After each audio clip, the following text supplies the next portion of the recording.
Ethan, this seems like the perfect time for me to finally do an intro and not butch it. Let's play a game. Botch it? Oh, no. Broke the game? or woke? Philosopher edition. Okay. Okay. This is just your opinion. Okay. Broke or woke? Nietzsche. I wish there was a third option. Kind of woke. Okay. What about the classic Plato? Fucking woke, man. Especially when he talks about Socrates. What about Socrates? Fucking woke as shit, man. I mean, have you listened to the fucking cave and all that? I don't know anything about Socrates other than the hemlock drip. I know that I only know that from the epic rap battles of history. That didn't actually kill him, by the way. It didn't? No, I'm pretty sure it was him.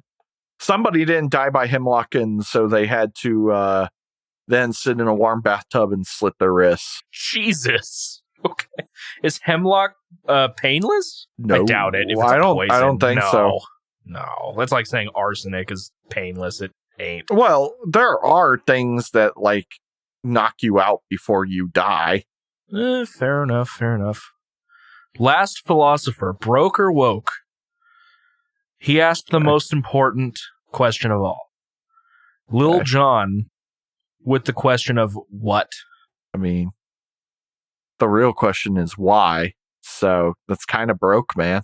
But it's actually, turned down for what? I understand that. Yeah, all right. That was a dumb joke. Hello, everybody. Welcome to the Nope, that's not right. That's my gaming. Yep. That's my gaming thing. This 1 year anniversary episode's going great. Hello, everybody, and welcome to Distorted Entertainment. My name is Ethan Carpenter, and I am, of course, joined by Mitchell Wade. Mitchell, we did it! Whoa. Jesus Christ, man. Like, it's been a year. It's our 1 year anniversary. We've made it. Are you not excited? I'm dead inside. Are you at least not, like, did you expect us to make a year? I honestly don't know if I did or not. I expected you to already be out of music, and then I would just be force feeding you a bunch of prog. I'm kind of getting there. I really need to start listening to more music. Starts, like, finding obscure Russian bands that I've never heard of. Just, like, obscure Russian, like, dance core. Gives me the English newest Dominia album. Oh, yeah. There you go. You probably haven't listened. No, neither have I. I have not. But, yeah, man. A whole year of this stupid show. And some of you stuck with us for some reason. Some of you guys stuck with us. I know I listen to every episode that goes up. Woohoo. I promise it's just to make sure everything sounds good. And not because I'm adding a listen to our counts. And, also just, you're not conceited at all. Of course not. I have no interest in hearing myself talk at all. Me and my luscious voice and my incredibly, intelligent. Yep. Yeah. My reviews, my intelligent musings about all of the music that we muse. Yes. I really enjoy this Polish black metal with Gregorian chanting. sips tea. But yeah, man, if you guys don't know, for the episode today, we instead of a full album, we both listened to EPs. In my case, I listened to Abigail Williams' EP Legends. Legend. Yeah, Legend. Not Legends, Legend. And Mitchell listened to Alice in Chains' Jar of Flies. Now, the reason we did an EP this time is because we are actually going to be ranking every album that we listened to throughout this last year. It's like, I think I have 25 and you have 26, something like that. But yeah, so we're going to be doing that after our news and such. Man, I was just thinking the other day too. It's like, I don't really, at the beginning of us planning to do this, did you ever guess any of the bands that I was going to give you, probably other than Cattle? Because obviously I was probably going to give you Cattle. Oh, yeah, okay. I guess we had talked about Slipknot prior. Like, I knew you were a big fan of them and everything, so I was like, Probably. Not anymore, really, but Probably Metallica. I thought you might have given me a bit more thrash, honestly, than what you did. Like maybe a Megadeth. A ton of thrash. Like, let's even assume, because I've given you 2 of the big 4, I have no idea what I would ever... I don't think I would ever give you Slayer, and the only thing that I could really give you from Megadeth wouldn't even be one of their thrash records, I don't think. Because I don't listen to tons and tons of thrash. I like thrash. I whenever I tend to listen to thrash, I tend to enjoy it, but it's just not something it's not something I really listen to all the time. I figured you were going to give me Opeth at some point. Obviously, you told me some bands in the past. I figured you would probably give me Devin Townsend. Prior to me actually getting into them, I figured you would probably give me Gojira, but I've listened to most of Gojira now, and out of all of the bands that you've given me, I have not heard of a lot of them. So, I mean, I think... do what I can. Between the two of us, I have a bit more of a well-known taste, I suppose, and a bit more of the niche. To be fair, out of these, let me look. I mean, obviously, I didn't know Aesop Rock. I'd never heard of Black Tongue. I have no clue who these Meshuggah guys are. I want to say that I had heard about Archspire before, but if I did, it was like passing. Yeah, it was like in passing. I had never heard of Primitive Man or Glory Hammer. Glory Hammer news. Suffocation, No Breathing. How many times have I made that joke? Probably way too much. I don't think I ever heard of Murder Construct. And those are the ones I didn't know. Everyone else I knew at least well enough by name. I, of course, obviously didn't listen to most of these. Mm-hmm. Oh, okay. Well, that just makes it sound like I did. Oh, yeah. Well, I totally listened to every album that you gave me. I didn't just look up a review on Metallum and regurgitate it word for word, or really, I just programmed my voice into a robot and took the captions from an Anthony Fantano review and would put it through. And if that was true, maybe not the Anthony Fantano part, but the Metallum part, my Mr. Bungle review would have probably been way nicer. It would have actually been stellar. I don't think there was a negative review on that. I think Disco Volante had a 90 something on there. So I don't understand. It's okay. Primus you don't have to understand everything, man. Primus isn't on there, I don't think. Primus are they Metallum? Not? I wouldn't call Primus Metallum. Or metal. Wow. Way to pull one of our coworkers. Is Metallica a genre? Bite me. No, Primus is not on there. Claypool is, but they aren't. The only one of his projects that is on Metallum is a band called Blind Illusion. Never heard of them. Well, apparently they're active too, but he was on their first record called The Sane Asylum. He wasn't on vocals though, he was just on bass. Oh, good. Oh my god, maybe it's actually fucking good. Blow me. That's actually kind of interesting. I might look that up. Hold on, I have Spotify open. Let me look at Hey, you should look it up and maybe force me to listen to it. Blind Illusion. They are on here. I don't know if the album is. No, it's not. They only have 2 things on here. But I mean, I might try to find it. Who knows? That might be cool. It was just released on a 12-inch vinyl, so I don't think they've ever put it out anywhere else. That's really interesting. But yeah, so let's go ahead and hop into it instead of reminiscing. We can reminisce while we talk about the music. But first, I have Corey Taylor news. Shit, man. Corey Taylor podcast is back. The Corey cast is here. It's actually really it's really basic. It's kind of an update on the new Slipknot record.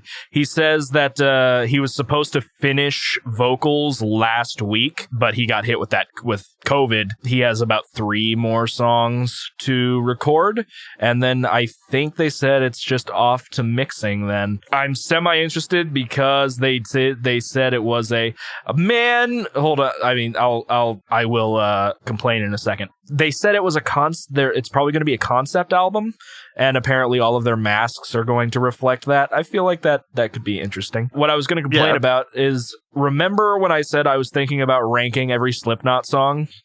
Yeah. They beat me to it. Well, of course they did.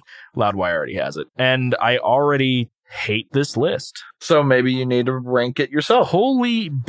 They put Gehenna at the very bottom, and that song is awesome. Same with Wherein Lies Continue. That's okay, where's Sulfur at? I'm guessing it's probably the first. No, Duality's at top. Oh yeah, Duality's number 1, man. Surfacing is number 2. That's what I guessed. The Heretic Anthem is number 3. Iowa. Self-titled, Iowa. What in the world, dude? I hate these lists. It's always just their popular songs. Before I forget's kind of low. Sometimes things are popular for a reason. Yeah, but also my list was going to include MFKR as well. Right. And this one doesn't. Where is Sulfur? I fucking love that song. It's a great song. And it's one of the few songs that you can hear the fucking Sid going at it. Well, as I've been re-listening to Slipknot, I can hear Sid a lot more than I was able to. Oh, Sulfur is number 45 out of 74. I don't know about that. Yeah, and Gently is really low too. I mean, we actually talked about it at work the other day. I prefer the MFKR version of Gently just because of that beautiful acoustic intro. But Gently's a good song. Why is it at 40 freaking first? Or 43rd. That's dumb. I hate Loudwire sometimes. But yeah, new Slipknot album is almost concluded on recording. I'm excited to see where they go. I thought 0.5 The Gray Chapter was decent. Yeah. Well, hello. Hello. Zombie. I really enjoyed Devil Inside too, in terms of newer stuff. Yeah, that's a good one. Did you hear anything off their newest record? No, and I also want to make it very clear, I have never listened to a full Slipknot record. Well, except for Make, Feed, Kill, and Repeat. Make, Feed, Kill, Repeat. But yeah, that barely counts. Maybe I'll have to give you another record at some point, but not today. Let's go with the singles that popped up. Mitchell, Whitechapel has released a single and announced their next album, which is titled Kin. Hey, Ethan. Mm-hmm. The single was mediocre. The single was pretty not good. And it's not because of the clean vocals, because the clean vocals were good on the last album. Yeah, it was okay. I was a little underwhelmed by the new Whitechapel song under the title Lost Boy. Lyrics were kind of The mix was fine. What were you saying? I said the lyrics were kind of cringe. Yeah, it was. Apparently it's like a continuation of The Valley. So I really liked The Valley. I thought The Valley was fantastic. It was probably their best record they put out in a while. The beginning of Lost Boy was interesting. It was pretty in your face and going all out. But then the rest of the song was just kind of... The clean part was pretty good, I thought, for the most part. Maybe not lyrically, but like tonally and everything. Yeah, I didn't care for it that much. Oh, hey, they have a track listing for their new album. Do they have a release date? Oh, yeah, no. Their next album called Kin will be out on October 29th. So a little bit more than a couple of months. We have 11 tracks, and they're as follows. I Will Find You, Lost Boy, which is the single, A Blood-Soaked Symphony. I really like that title. Anti-Cure. I also kind of like that title. The Ones That Made Us, History is Silent, To the Wolves, Orphan, Without You, Without Us, and Kin. Oh, hey, Mitchell, I found a list. Hey! It's one of these best metal song of each year since 1970. We'll put a pin in that one, possibly. I can't wait to read the Boomer list. I can't wait to see Black Sabbath 15 times. Woo! Also, Mitchell, there was another single released by one Canadian tech death band, Archspire. New song dropped. Another one? I don't even think we talked about the first single last episode, and I think it was out by then, so that's our mistake. Archspire has been talking about a new record. They dropped a single earlier last month under the title of The Golden Mouth of Ruin. I believe that is what the album's called as well. Golden Mouth of Ruin was really, really good. It was very catchy. It was very, very fast. It was definitely Archspire. Their new song is titled Bleed the Future. It is, and I didn't really notice this listening to it. I thought this was okay. I just kind of felt like it was there, but apparently this song is 360 beats per minute. So it's very, very fast. Oh, I'm title track. Oh, no, never mind. Ethan. What? You know that is 6 beats per second, right? Uh-huh. That's dumb. It's very dumb. It's Archspire, though. And I was mistaken. The album is called Bleed the Future. Let me make sure that math's correct before I look like a dumbass. Yeah, 6 beats a second. Mm-hmm. Yes, Archspire are very, very fast. And then I think they just keep upping the ante every time. The Archspire train keeps rolling today with a new single, Bleed the Future. We've donned our conductor hats and overalls, and we're speeding at, sad as an exaggeration, 400 BPM to give you a taste of our album. It wasn't at 400 BPM. I will not put it past Archspire to write a song at 400 BPM. It seems like that is just kind of their shtick at this point. I guess so. That's fair. I do enjoy Archspire. It took me a while to get into them, but I really enjoy their last record. I really want to sit down and listen to their other 2 records. I just haven't had a chance yet. So Bleed the Future, it was fine. I prefer Golden Mouth of Ruin. I think it was just a better song in general, but I have only listened to Bleed the Future once, so that could just be me. You haven't listened to it yet, have you? No, not the new one. Oh, Mitchell, there is some dumb controversies going on, because of course it is. You want to take a guess? Is it Ted Nugent? It's not Ted Nugent, though that's a good guess. I believe on a recent episode, we got into the idea of people getting mad about pop stars or popular figures wearing metal t-shirts. People are losing their stuff, just losing their minds because one Kourtney Kardashian has seen wearing a Cannibal Corpse t-shirt while out with Travis Barker of Blink-182 fame. Why are you guys mad about this? Yeah, I mean, who cares? One, maybe she actually likes Cannibal Corpse. I don't think anyone would just wear a Cannibal Corpse t-shirt to wear a Cannibal Corpse t-shirt. Specifically, it is an Eaten Back to Life t-shirt. Sweatshirt, actually. That is their first album. I mean, I guess it could be Travis Barker's shirt, but who cares? Who the fuck cares? One of the... Yes, would I rather people wearing the shirt know and like what they're, whatever it is representing? Yeah, that would be cool. It makes it easier to identify, potential friends. But there's no reason to fucking lose your shit. Don't be the guy at the concerts like, name 40 of their songs. They only have one album. Name 40 of their songs. What, you're not a true fan then? You don't even know their future songs that they haven't even titled yet? But yeah, so look, if you're a fan of metal at all, you should maybe not praise it, but you should be fine with people in the public eye repping metal t-shirts. It means please, people for the love of God, look it up. Yeah, please. I'm sick of being so fucking looked at weird because I like a man that growls on occasion. That sounds kind of sensual. Yeah, we're not going to touch that one. But I don't care. Cannibal Corpse. I'm more mad that she's wearing a Chris Barnes era Cannibal Corpse t-shirt. Yeah, I mean, come on, grow some taste, woman. It's Corpse Grinder or nothing, you piece of shit. Violence unimagined. All right, that's just... I've just seen people commenting on that, and I hate people. There's a better controversy that we can talk about, if you would like. Perhaps here in a moment. I don't want to talk about that one. Why don't instead we just do a headline reaction of Imagine Dragons are the first band ever with 3 diamond certified songs. Wow. Okay, that's neat, I guess. Congrats. What do you want, a fucking diamond reward? At least the songs that are diamond singles aren't like they're complete trash songs.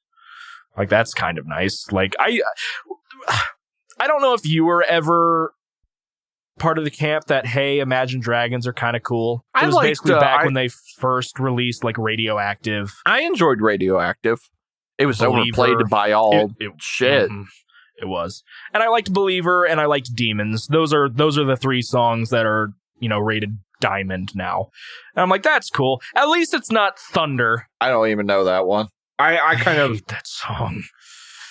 Fell out of everything makes you want to die. It's so garbage. Thunder, thunder, thunder, thunder. Oh, that sounds awful. Oh, it's hot garbo. It is hot garbage. But yeah, that's Imagine Dragons. At least it's songs that I somewhat enjoy. A Renegade concert pooper is on the loose in California. Ah, shit.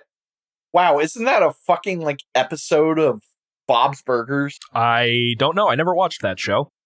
Are you serious? It's really good. Great. I mean, I've watched a little bit of it. I just never sat down and watched a ton. Let me look that up. I'm pretty sure there's a pooper in the school. I know that's an episode of some animated series. Well, there are also real life stories about that too, obviously here, but it's not the first time I've heard of a serial pooping. Bob's Burger serial pooper episode. We have a serial pooper on Franz Boulevard. Turnstile is a band that was playing, and somebody literally threw fecal matter onto the stage. Well, maybe don't play like shit, and you won't get shit thrown at you. I've never heard Turnstile, so I don't know. Neither have I. Yeah, that's a headline. It's funny. Quit throwing fecal matter at people performing. It's gross and Chris unsanitary Barnes. And actually kind of dangerous. Actually, I think it might be. I think you can be tried under the Geneva Convention as biological warfare. Legitimately, I think you can. It's, if you... I know if you are aware that you have a contagious, life-threatening disease and you spit in somebody's face and they can get it because of that, it is considered assault with a deadly weapon. Dang, Red Dead Redemption 2 vibes. Spoilers. I miss Arthur. Arthur was good, man. He was a good boy. Unless you made him a jerk. I'm doing an evil playthrough right now, or I was until I started playing Hades, and I haven't played anything but Hades since it dropped. Lars Ulrich's sons, Miles and Lane, form a new band called Taipei Houston. Taipod Houston. Awesome. Taipei, I have no idea how to pronounce it. Taipei Houston. I think that is Taipei. Yeah, it's like some weird garage rock type stuff. I wasn't really into the clips they played on Instagram, but it's kind of cool. I commend people for making music either way. I can't tell if one of his sons is a better drummer than he is, but probably. And the other one is a bass player. So he's probably a better bass player than Lars as well. I mean, back in the day, they, on occasion, they all switched instruments on stage before, but I think every time they did that, Lars was on vocals. He actually wasn't half bad. Huh. I think they switched to Jason Newsted was on guitar, James was on drums. The other guitar? No, James went on drums, and then Kirk did bass. And I think it was like a Merciful Fate cover, like they played Am I Evil or something like that. But I remember, it didn't sound bad. I was like, oh, that's kind of a cool gimmick if everybody knows how to actually play the instrument. Kirk still puts the wah pedal on the bass. I think he actually did. Of course he did. Wow. So yeah, screw Lars's kids. And also screw Gene Simmons. Gene Simmons tests positive for COVID-19. Kiss postponed 4 more shows. Just screw him just in case, yeah. Just screw. It's obvious that Gene Simmons is kind of a prick, but obviously I hope he heals up. I don't wish COVID on anybody, especially vocalists, because it will start messing you guys up. So, Kiss have postponed any future shows. I'm surprised they're still playing in general. Speaking of vocalists with COVID-19, or at least After Effects. I can't say After Effects without thinking of Adobe. I was thinking the same thing. Jonathan Davis of Korn apparently has to sit down through a lot of their shows at the moment because he's still having residual symptoms, so he has like a throne to sit on when he needs to breathe. Bit of a bummer. Apparently I forgot they actually played here recently, so that some of the fan footage was from the Indianapolis show. Yeah, I hope Jonathan Davis heals up soon. It sucks. And then my last thing here is mainly just a headline thing. Metallica will give an instructional masterclass in guitar. Cool. Great. I thought you were going to be more snarky about that because some people are like, they're actually just horrible guitar players. It's through Musician. I know very little about Musician, but I have heard of it. It's kind of cool, though, I suppose. Yeah. You got anything music related, gaming related? I do have some gaming stuff. I'll let you talk, though. I know Ginger released their new album, and a lot of people are really liking it. Oh, they actually dropped a record? Yeah. I was unaware. A lot of bands are, announcing their albums. I'm sure I've talked about some of them. Omnium Gatherum's working on one. Baylacor is working on one. They dropped a single. Winter Horde, maybe. Pretty sure Ne Oblivia Scares said they were. Oh, I do have music news. Really sad music news. Francesco Paoli, the singer and guitar player of Flesh God Apocalypse, is majorly injured. Oh, crap. What happened? He is a rock climber, and rock climbing didn't go well. Man. He didn't, die or anything, I assume. No, but he is stable now and in good health, but he's going in for surgery. Gotcha. Well, I hope he gets through it okay. I do too. Dang. So, I totally forgot about that. It was very sad news to hear, but I'm sure he'll make a speedy recovery and we'll get some more Flesh God Apocalypse. Mm-hmm. Oh, I guess we could talk about Glory Hammer now. Oh, what? You mean your favorite black metal band with how they're acting? Yeah, so there's some controversy going on with what was once my favorite power metal band, Glory Hammer. Prior to everything else dropping, the vocalist was kicked out. I forget what his real name is. I think it's Thomas something. Thomas Winkler. Yes, Angus McFife. Yes. Thomas was apparently let go for reasons that I don't know of really at the moment. He was just let go. Yeah, so I'm not sure why Thomas got kicked out. But shortly after that, and I just pulled up a Metal Sucks article about it, the rest of the band kind of got dropped into some hot water. Yeah. There was some group chat, Facebook group messenger chat screenshots that were dropped back from 2017, I think. And there was apparently some racism and some abuse and misogyny. And all the things you want in a power metal band. Yeah. Oh, this is the first these are the first screenshots I've actually seen about it. Yeah, it kind of gets gross as you get down. Yikes. Yeah, that was not pleasant to read through. And apparently that also impacts Ailstorm because he's the keyboard. The Christopher Bowes is the vocalist of Ailstorm, is the keyboardist in Glory Hammer. Gross. Joy. I hate Ailstorm, so that doesn't hurt me at all. Freaking phenomenal. So there's definitely some issues with Glory Hammer right now. I don't know how it's going to go. I did see their big apology post recently. Oops. Mm-hmm. Yeah. I will always say this. People, depending on how bad it is, can redeem. We were all young at some point and did stupid shit and said stupid shit. But hopefully they're not just reaction apologizing. Yes. Which they probably are. To an extent, I would definitely agree that they probably are. We'll see how it goes, but there are a lot of people basically just thinking that they're going to shut down. And musically speaking, I think the best part of Glory Hammer was Thomas Winkler.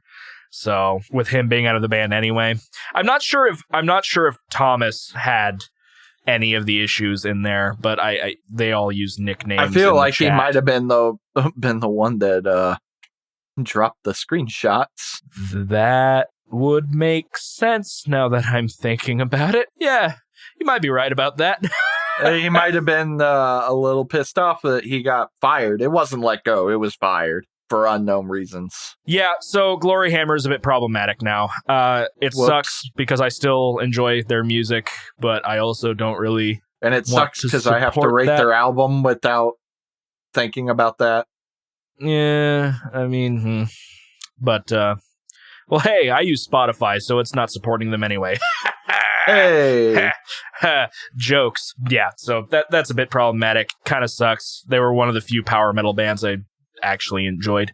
So hopefully Thomas Winkler goes to another band, and I enjoy his vocals quite a bit. That's all I got for music news. I have a few things for gaming. I got a decent amount of gaming. Do you want to go first? Sure. Metroid Dread.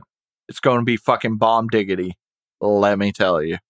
And if it's not, I'm protesting Nintendo. Crisis Remastered Trilogy coming out this month. Test your fucking computer. With this trilogy, they're probably just using the last Crisis 1 remaster. I imagine they're not doing it again. I mean, there would be no fucking point because they literally came out with that remaster last year. Yeah, that's what I figured. I was just curious. They maybe there's like, for the people that own it, they'll get an update, but then this will be the most updated version. And then that Dead Space remake, that's looking pretty fucking tasty, let me tell you. It does look quite nice. Not only are they like, apparently they like formed a board with a bunch of Discord people, and that the board is known as like the fucking council or something. And so they just asked people like, what the fuck do you want out of a Dead Space remake? And like people were like, please don't fucking number one, the most important one. They were like, we know you work for EA.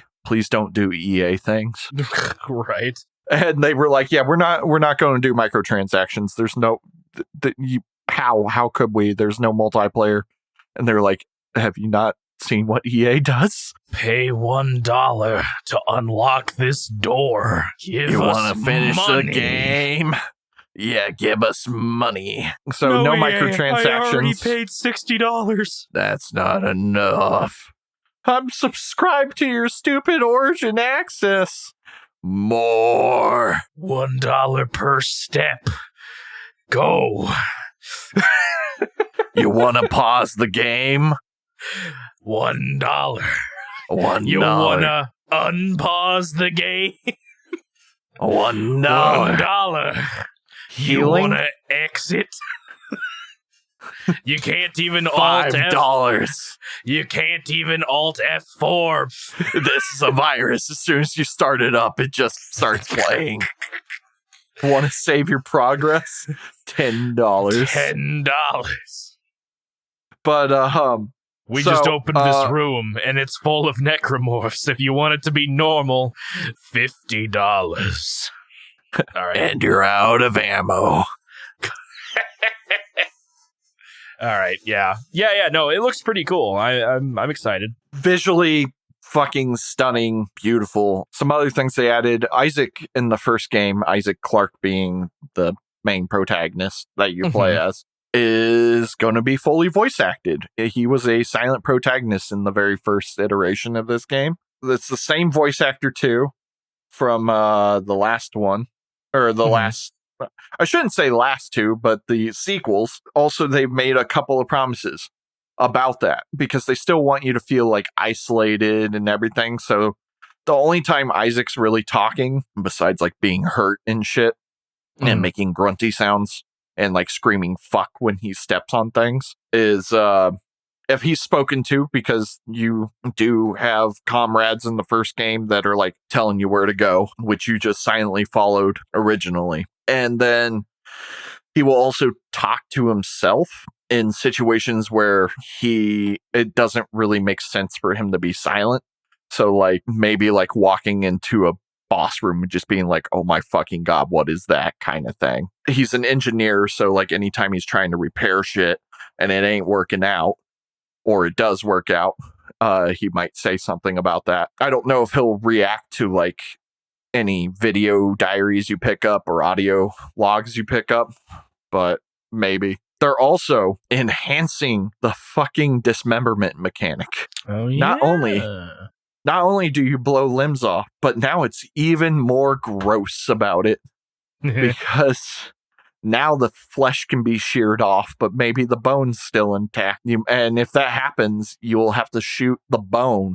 So if you like miss the bone area, it might not come off.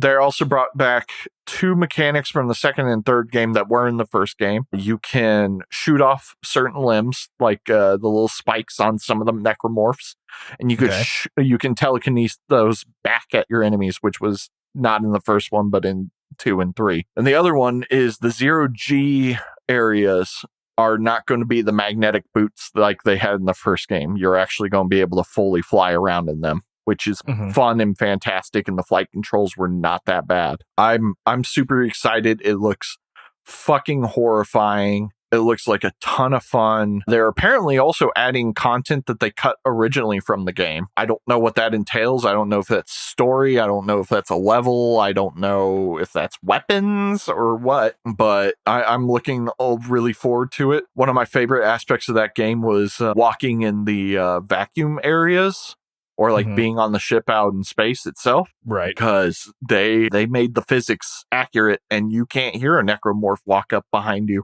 Oh, and it's God. it's not a fun time. Oh, God. Oh, this game is fucking brilliant. Like the sound design, the game design, it did not get enough praise in my opinion. They really did some amazing things in that first one. So you said that even in the original game, while you were outside, you couldn't hear the Deadites or whatever they're called? Nope. Necromorphs. Yeah, so I mean it takes place in space. So anytime you enter a vacuum, the only thing you can hear is your breathing from your oxygen tank, and then you're walking and you're like, if you do any actions, you'll hear it, but like if you fire your gun, you won't hear the gun hit the wall or anything. You'll just hear the initial shot because it's in your hand. It's going to vibrate through your body and the air in your suit. But yeah, you don't hear anything coming up behind you. I think in some sense, maybe you would be able to hear things in space because you're attached to the ground. They're attached to the ground. Maybe you could hear their footsteps in actual reality. I don't know. But most games, when it comes to space, they're like, oh man, you saw that explosion way off in the distance? You definitely heard it. It's looking to be a really good remake that, even though Visceral Studios is gone, is still getting a lot of love and attention and is being guided by people from Visceral Studios anyways, even though Visceral Studios is no longer a thing. Can't think of any other gaming news. Can you? Yeah, so I have a couple of things. Some of it is gaming news, some of it is just tangential. First of all, this is kind of like, apparently there was some boycotts on Twitch recently. I'm not quite sure the reason for the... Oh, yeah, there was like a day off Twitch. Yeah, a day off Twitch, boycotting the service of Twitch failed to present any effective solution to racist brigading. Gotcha. So this is connected. Streamlabs, which is a variant of OBS.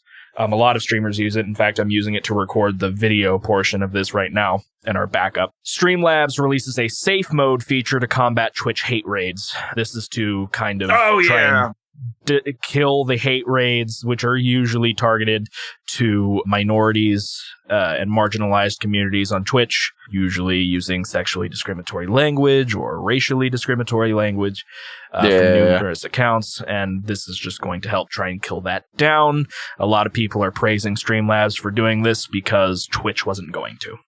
So Twitch should probably look into that. I mean, it's owned by Amazon. It has the funding to do so. Anyway, stop being pieces of garbage on Twitch. It'd be pretty cool if you did. There is a rumor that apparently NVIDIA's GPU supply is about to drop by 30%. I don't know how you can drop 30% below nothing, but apparently it is happening. This is a rumor coming out of, I believe the markets where they're built out in China. Something like that. Fantastic. I didn't want to upgrade my computer anyway. You didn't need to. Didn't need to. Hideo Kojima announced this. that he wanted to make a game with Mads Mikkelsen called Mads Max, and he should. Ever since watching Hannibal and Casino Royale, I have become a Mads Mikkelsen fanboy, and apparently he was used in Death Stranding. I guess he was the villain, and I just never played it, so I kind of want to just for that. But make a game where you get to play as Mads Mikkelsen, Mr. Kojima. I will pay money, and I don't even want it to be like I don't even want him to play a character. I just want him to be Mads Mikkelsen set in some story. I don't care what it is. It's literally just the day in the life of Mads Mikkelsen. A day in the life of Mads Mikkelsen. Yeah, I'll play it. I'll do it. I mean, that for some reason reminded me. There's like a pretty popular game that dropped that features a lot of big name actors. It's only like 12 minutes long. It was like an interactive video type thing. Hold on. Actually, I literally think it's called 12 minutes. Yeah, it's a top-down thing. It's not interactive. Yeah. I didn't know it had famous actors in it. Yeah, it has James McAvoy and Daisy Ridley. I don't know who those people are. James McAvoy was in It. He was also he's in the more recent X-Men movies, and Daisy Ridley was in the new she was Riley, or whatever her name is, from the new Star Wars trilogy. And then it also has Willem Dafoe. Oh, wow. I guess there were only 3 people in there. I kind of want to play it. I've heard it's very good.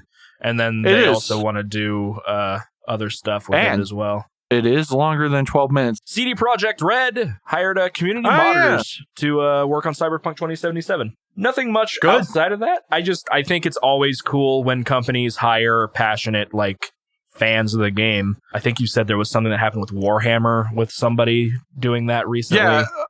Yeah. So there was this really cool YouTube project that I recommend everyone, including you, Ethan, looking into. I know, because we've talked about it before. Yeah. Astartes. Dude was the only person working on the animation and sound design, and it's like AAA animated movie kind of quality. Mm-hmm. And Games Workshop, instead of, Nintendoing him, were like, holy shit, look at this talent. You want to work for us? Yeah.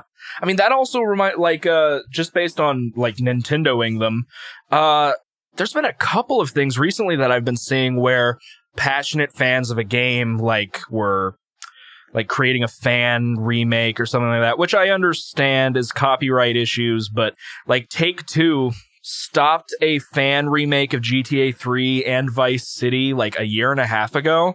They DMCA'd it and they stopped working on it. It's not on GitHub anymore, but now they're choosing to sue the guy.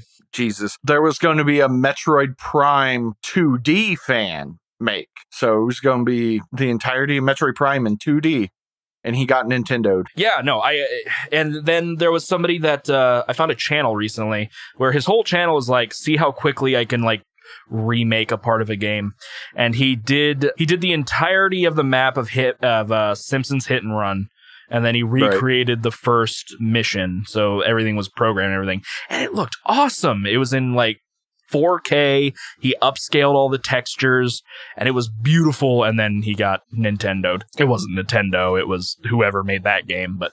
It should be... Nintendo is the most famous one for doing it. There was on the original 2008 Crysis, there was a mod called MechWarrior Living Legends. A small indie studio made that. Crytek, being fucking cool, were like, hell yeah, that's great. You made this thing. And... hey, you guys did things that we didn't even know we could fucking do with our own engine. Do you want to work with us? And so some of the studio got hired on to work for Crytek, and I think they made the newer MechWarrior games too. That's kind of awesome. I mean, I don't understand why a studio would not look at that and be like, wow, look at this guy or group of people that are super talented and love our project. We should hire them because they are doing amazing shit. That's a win-win. You get talent. You're not having people do a fan remake all of a sudden that you don't want. Succotash brought me his shark that he really liked. Aw. Zombie was asking for pets a second ago. I don't get it. Why wouldn't you, at the very least, maybe just talk to them? Don't be a dick about it. If they're making money off of it, that's a different story. But if it's a fan remake, like, what's the fucking harm? Exactly. There was one, I think somebody was making like a Batman 1989 game, and people thought that it looked awesome, and he got DMCA'd too. Yeah, I mean, it's the same thing with like people doing covers of songs. Like, it's one thing if they're getting paid for it, you know, they don't own the rights to it.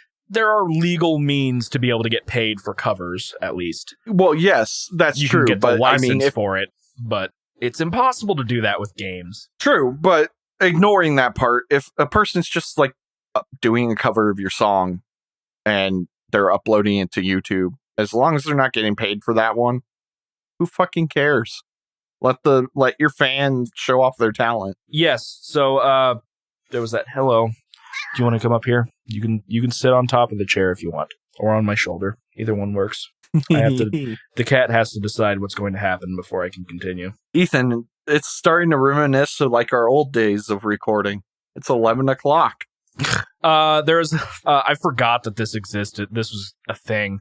The live action Life is Strange adaptation is somehow still in production. Oh, apparently. I forgot about that. And I forgot Legendary is in charge of it.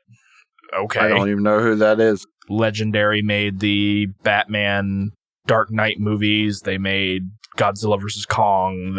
So they're a decent studio to handle it. A giant studio, yeah. It was announced back in 2016, like a year after the game came out, and apparently it's still being worked on. Nah. Okay. I mean, it does take a little bit to, make a show. Remember that they were making a FNAF movie? They did. It starred Nicolas Cage. I actually do want to watch that. I heard it's insane. This one was just something that popped up on the side while I was looking at the Life is Strange one. There's been a Skyrim mod that has been taken off of Nexus mods. Oh, yeah. It's the No Skyrim mod.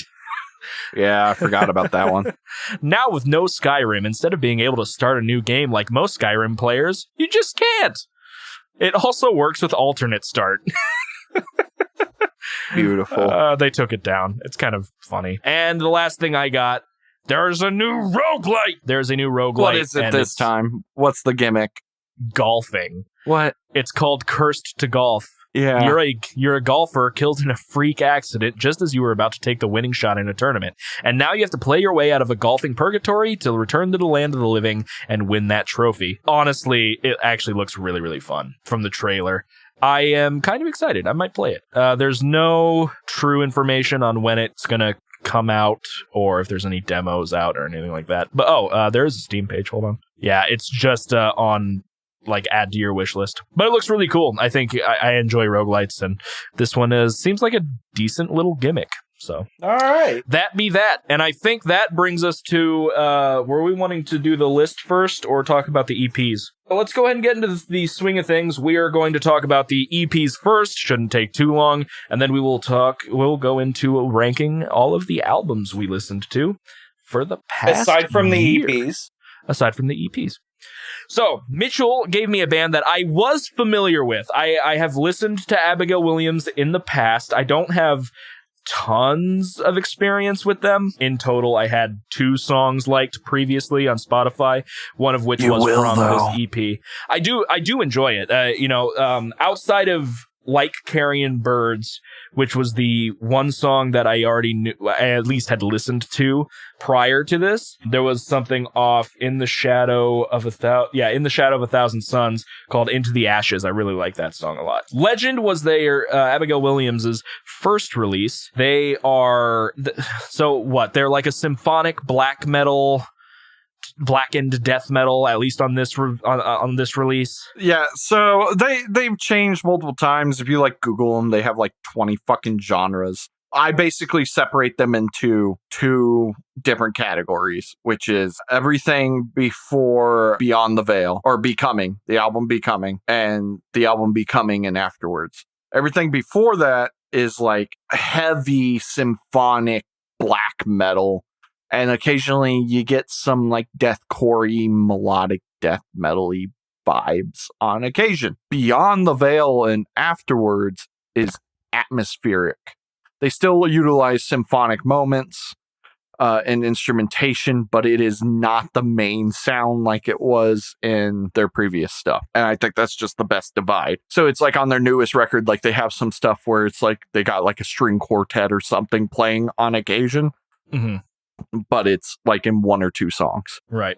Yeah, so I'm looking at Abigail Williams right now on Metallum. They do say their earlier stuff is categorized as symphonic black metal / metalcore. I can agree to that for the most part. My first thoughts of when I was listening to this, at least for the first two songs, which this is a 5-song EP. It runs about 21 minutes, 44 seconds. It is shorter, as EPs are wont to do. The first two songs, I got more like Black Dahlia vibes, and it's probably just because the first two songs are a bit more straightforward. I actually think that it has a little bit more death metal influence in those two songs than black metal, but as the album goes, it starts getting into a bit more black metal, especially once you hit Watchtower. I think Watchtower is the song where he starts doing the really, really high, crackly fry vocals. It's a unique sound that is not in the earlier songs.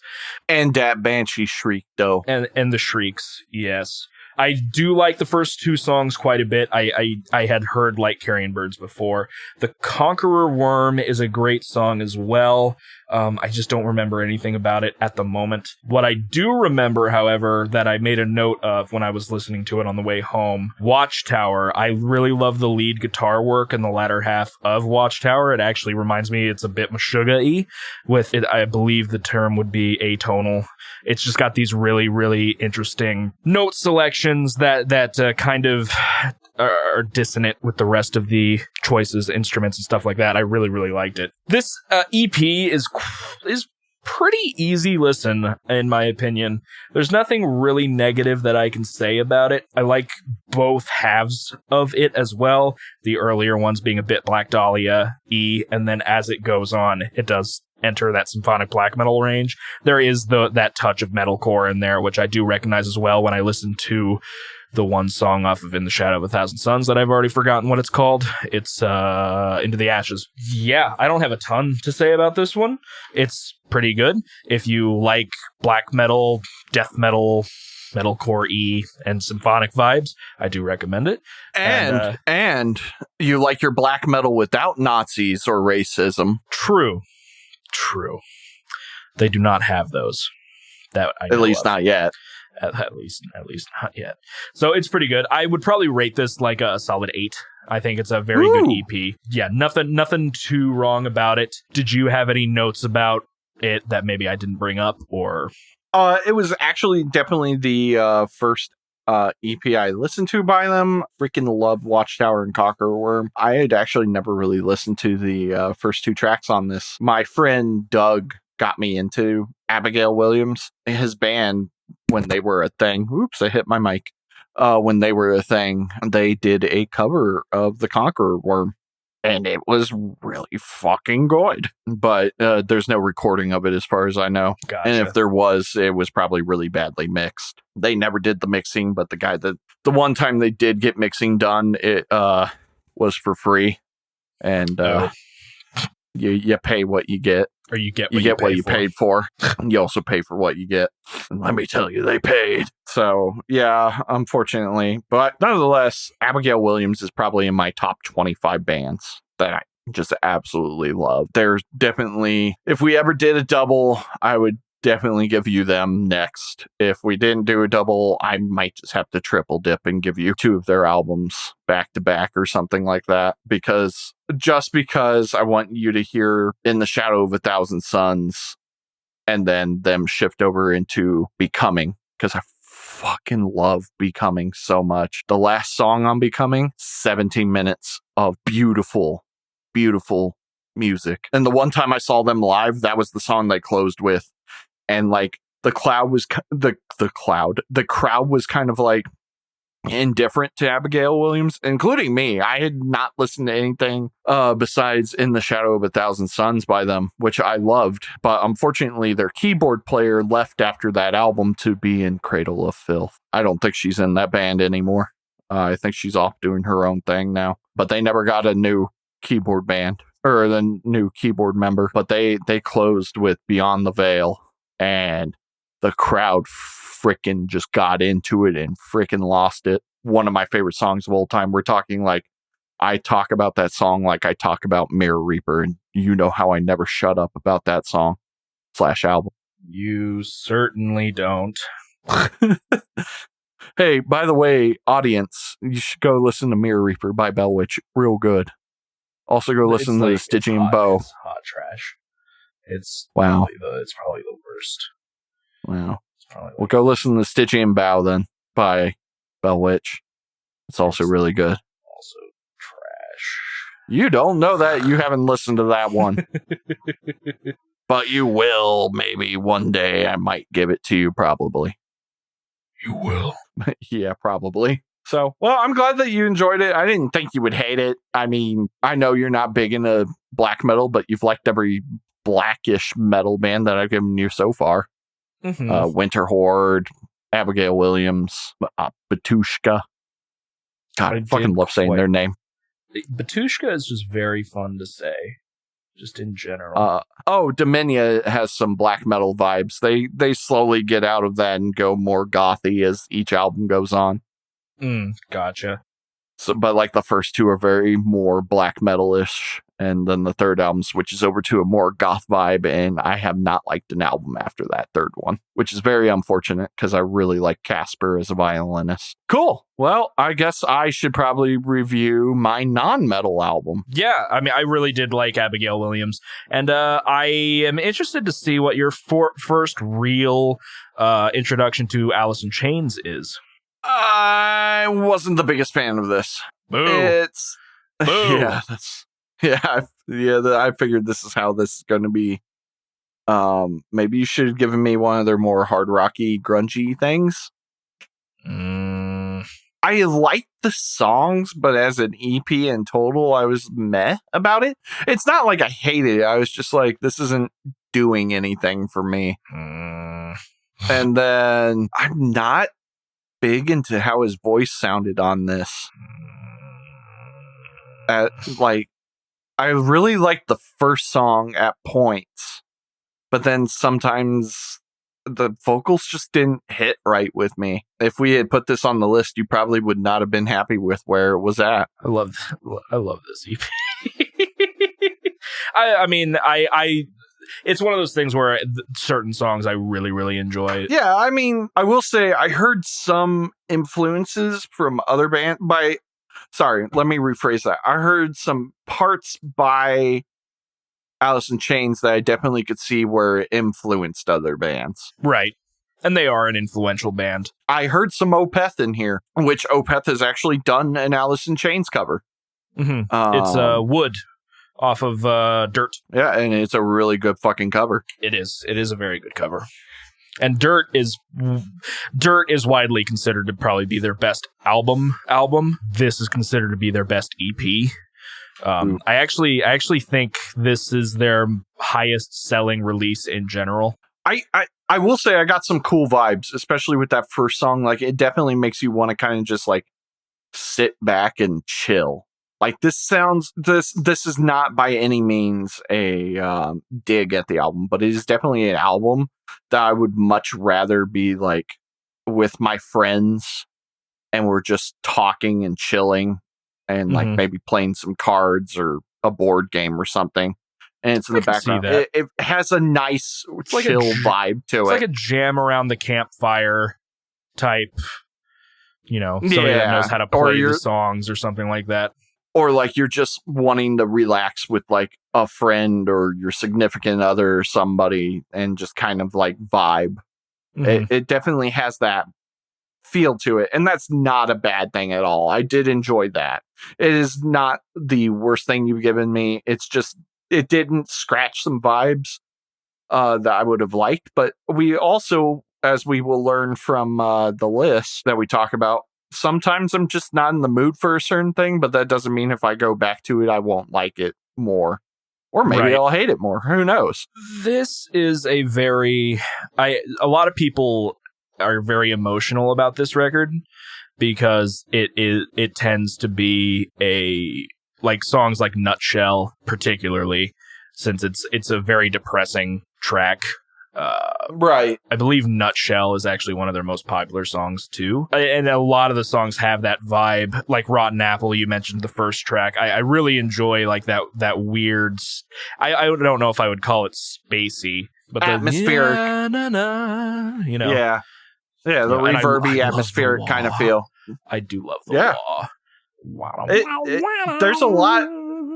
There's a lot going on. This is really good, but I just wasn't vibing. I'd still give it, if I was going to rate it, a 6 or a 7. It's not good. I didn't hate it. It was just probably I wasn't in the mood for it kind of thing. I was kind of bored when I was listening to it the couple of times I've listened to it, but it is definitely something that like if it came on the radio or like my friends wanted to listen to it, I wouldn't like protest. I would still be open to listening to other Alice in Chains, like a full album or something like that. Because I mean, this was my first dive into Alice in Chains in general. But it didn't turn you off at all. It didn't what now? It didn't turn you off at all. No, it didn't turn me off. It just didn't make me go, yes, more please. It was just like, hey. A lot of people, you remember the MTV Unplugged series of like tons of bands and things like that. This is their MTV Unplugged is considered one of the best ones they ever put out. I've heard that before. And let's see, what songs do they play? They start off with Nutshell, and then I don't know if I think that's the only song off of here that it's played. Hold on, I gotta cross reference now. Jar of Flies, MTV, so Nutshell, I Stay Away, No Excuse. Okay, they played No Excuses as well, and then so they play those. I was thinking one of my favorite parts of the MTV Unplugged is when they start playing the song Over Now, and I just forgot what the song was titled. That's off of their self-titled and not Jar of Flies. So gotcha. if you're ever just like wanting to watch, I don't know if I've actually wanted to watch the MTV Unplugged of theirs. I've seen clips, and man, I love this version of Down in a Hole, and a lot of the songs off of Dirt are on here, Rooster, things like that.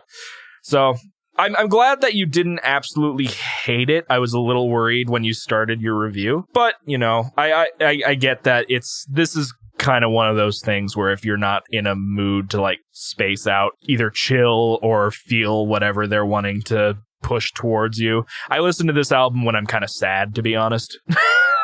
Yeah, I could see that. Other than Rotten Apple, because I just really love the wah in the beginning. But yeah, so I'm glad you didn't absolutely hate it. It's bummed that you didn't like it as much as I liked Abigail Williams, but at least your first foray into Alice in Chains wasn't a Disco Volante. Which is funny because I still will listen to California only for the reason that I heard like a song or two off of it and I was like, oh wow, look at this. Yeah, California's good, and I really do like their first album as well. California's, I didn't want to. I hate saying I didn't want to give you the album I knew you would like. I just wanted the more interesting options. Right. But hi, Succotash. Why are you diving? I think it's time. It might be time. It is time to rank every album that we talked about on the show. God. All right. So, everyone, all of the albums we've done in a year. Wow. A year. Wow. How? I've listened to 25 albums and you have listened to 26.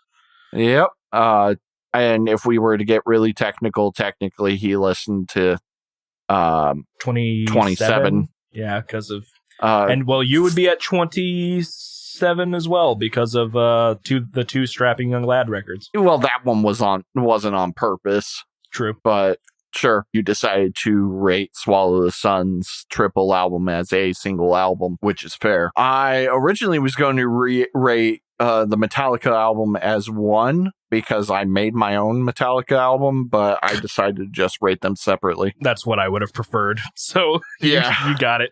Well, I mean, I made the better album, but I mean, it's true, but we got to go with what we listened to. Gross.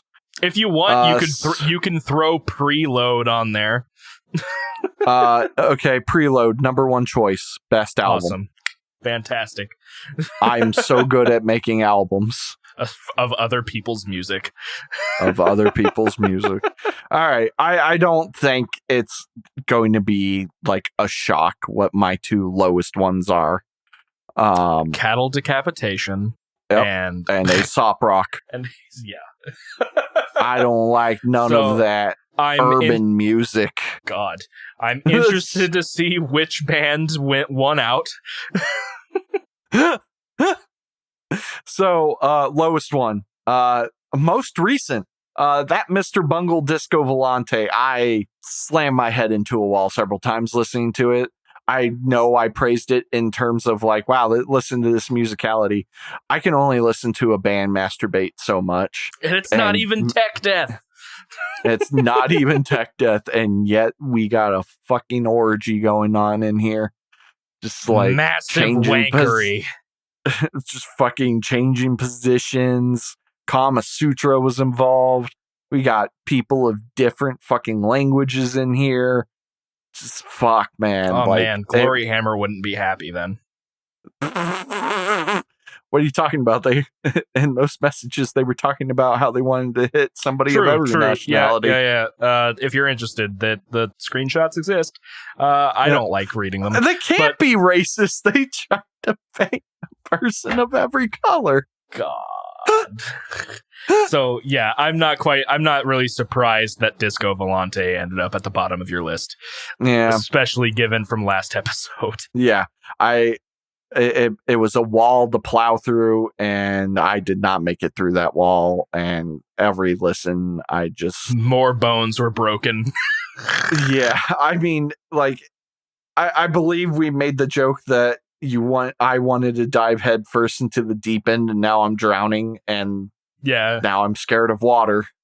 And, but maybe it's more like you went to the diving board and you jumped, but hit instead of water, it was just concrete. Yeah, they had actually emptied the pool for fall and winter. Nobody told me. I didn't know yet. And yeah, it's jump, man. Yeah, it's like that, like the look of dread that like anime characters get, where like it gets all purple and black around them and their face gets like shadowed and they get like the dread lines. Yeah, I got how I feel constantly. You weeb. Yeah, well, I am listening to, or I'm not listening. I am watching Jujutsu Kaisen, so I guess I am. Next one. And he's doing his first two so that we match up because he had one more album than I did. So, Primus. No surprise there. Also not shocked.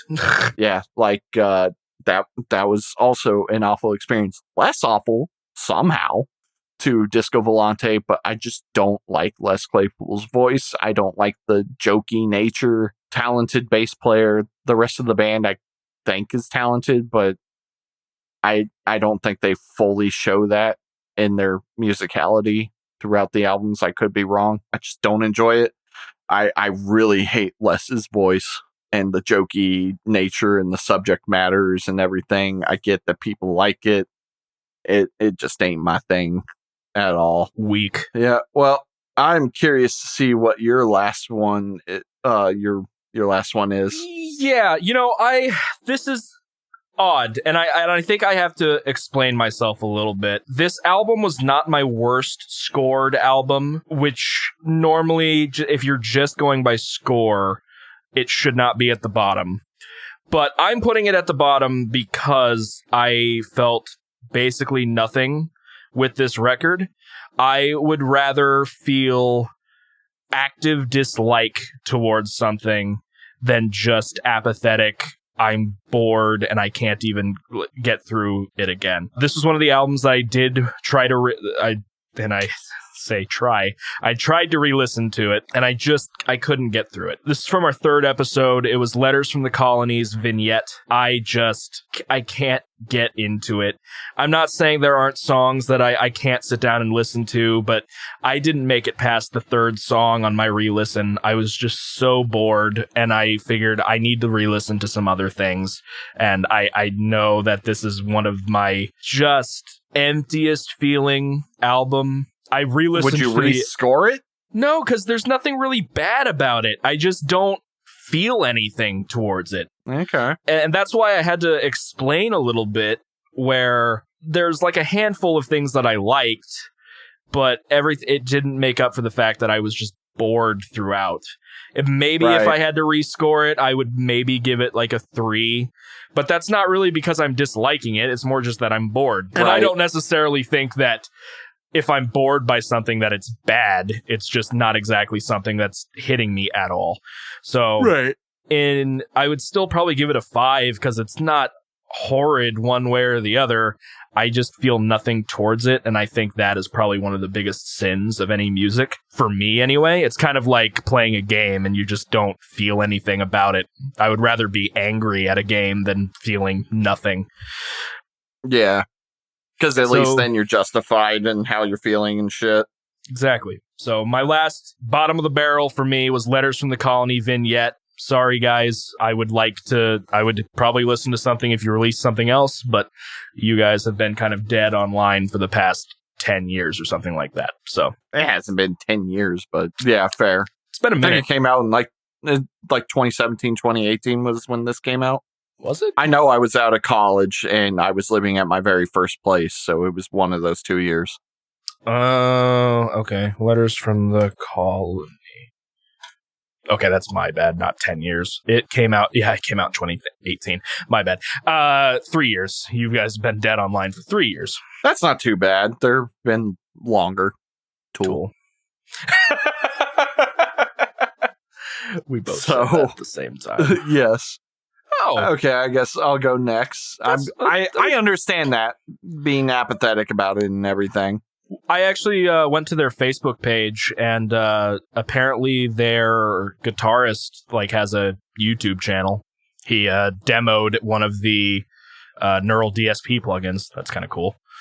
Oh, but otherwise, there's nothing.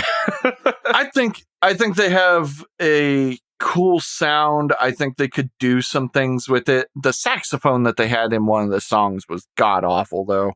Yeah, we mentioned that in the episode.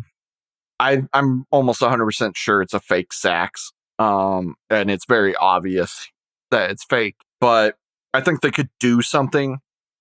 They definitely have some influence of Gojira, Opeth, and Meshuggah, but it would be cool to see them explore their sound more and maybe do more with it. So that's fair. I kind of knew you were going to throw that at the bottom. I actually, aside from your first pick, I don't know where anything else is going to lie.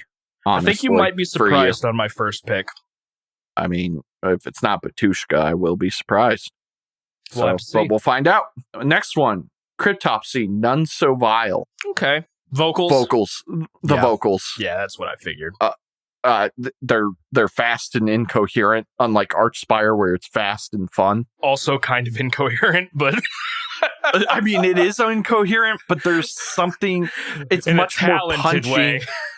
Yeah, it's punchy. It has depth to it, and it feels more like an instrument, where this just sounds like a guy that's making random noises, which I guess Archspire sometimes sounds like too. But there's something about how punchy and punctual and precise that he is with every sound he makes in Archspire. So it's mostly that. I also thought some of the songs just didn't flow well in general with it. I get Cryptopsy is kind of important to tech death and everything, but Mm-hmm.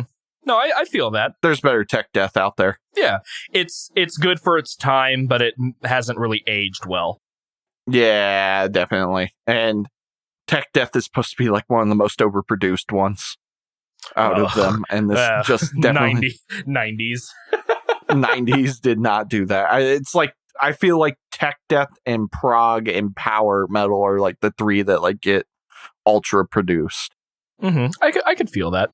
So Yeah, and then maybe melodic death next. Well, I would say symphonic death metal, because you have to do a lot of, cutting to get stuff to fit. Cutting and fucking God, the frequency balance on that must be horrid experience. Actually, the most produced is anything Devin Townsend is in. He is his own genre. He is. So, yeah, no, I feel that. It's interesting, though, because outside of Disco Volante and Primus, like, if I recall in your review, you didn't hate Cryptopsy. You just thought the vocals were kind of bad. So it's kind of interesting.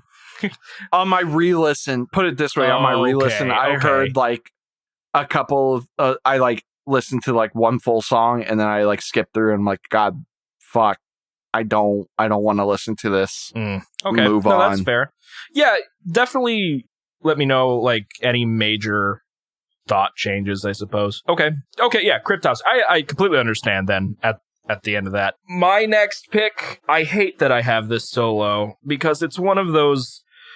There are a couple of times, I think, through the past year where there was an album that I feel like I should have liked way more than I did, and it just didn't click. The second on my list is Ulcerate's Stare Into Death and Be Still.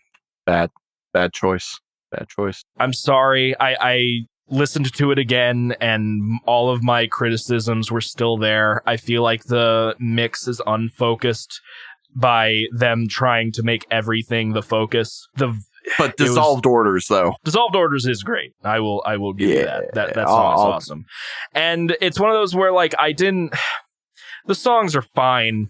It's just, nothing ever really clicked to me. I thought the vocals were very monotonous, and the production was just outside. I really liked the drums, but everything else I was very just not impressed by. I have listened to a little bit of Ulcerate's earlier work, like from their first record, and it's actually way different. It's more along the lines of tech death, and I thought it was pretty interesting. I'm not sure where they crossed over. Stare Into Death and Be Still just did nothing for me. That is really unfortunate. I absolutely loved that album. I mean, when we talked about it, I raved for weeks about that album, which is why I felt bad.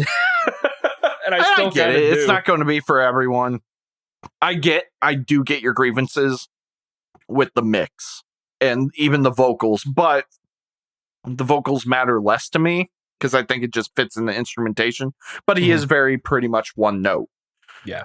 With it. So I get that. I just fucking love that wall of sound, and I really like the atmospheric nature of it, and I do like the lyrics. See, and I didn't really look at the lyrics, so maybe that's what did it, but I'm not sure. There's like in the song to Stare Into Death and Be Still, when he like says that, it just hits really well. And there's like some really nice like vocal fade in, like not fade in. What am I trying to say? There are certain songs where the instrumentation and how it was written really just like tickled me. I really, let me put it this way. There are 3 songs I absolutely fucking adore on this album, and the rest I'm like, they're there. I like them. I'll listen to them. But there's 3 songs on this album I actually like. One of them is obviously Dissolved Orders, because Dissolved Orders slaps. The other one is the title track, To Stare Into Death and Be Still. And I gotta find Ulcerate very quick because I always forget. Visceral Ends. I really like Visceral Ends. The only songs that I have hearted from my time reviewing it was Stare Into Death and Be Still, There Is No Horizon, and Dissolved Orders. But something that I was about to say that gives Ulcerate the edge over, say, Letters from the Colony, I actually remember some of the parts in Ulcerate. That's fair. The riff in the Lifeless Advance just popped in my head. It was the like, I really like that riff. I would say re-listen to Visceral Ends just because that's my other favorite one. I do like There Is No Horizon and everything, but the intro, which their intros are fucking long, just I like it. It's a like 45 seconds of like atmospheric, nice guitar, and then it like slams in with a dramatic, heavy, high-end guitar still with drums and a whole bunch of other background. And I just, it's good songwriting. And then it all fades back for a second to give you more atmosphere before it starts slowly building up. And about like 2 minutes in, it just comes back with like a fucking fist to your stomach. But I mean, that's 2 minutes of instrumentation, no vocals, which is definitely not for everyone. But sometimes I like a really slow burn. Sorry, when you said instrumentation, no vocals, for some reason my mind went back to Last Resort. Yeah. No vocals. I heard it. But yeah, so yeah, I mean, it's the same thing with like 11 Hours Late and Swallow the Sun. There's literally 2 minutes of like fucking keyboard drone. I did not and I mind shouldn't that. Like it, but I do love like it. That. Yeah, I liked it a lot. In fact, I remember the first time I listened to Swallow This, when I listened to that record, I didn't even realize that happened, which I'm like, I think that's a good thing. It's a good thing when you don't realize how long it is. It's like when the first time I heard Bell Witch, I was like, wow, this song's going on long, but that's fine. Because originally I thought I was listening to a Belacore song.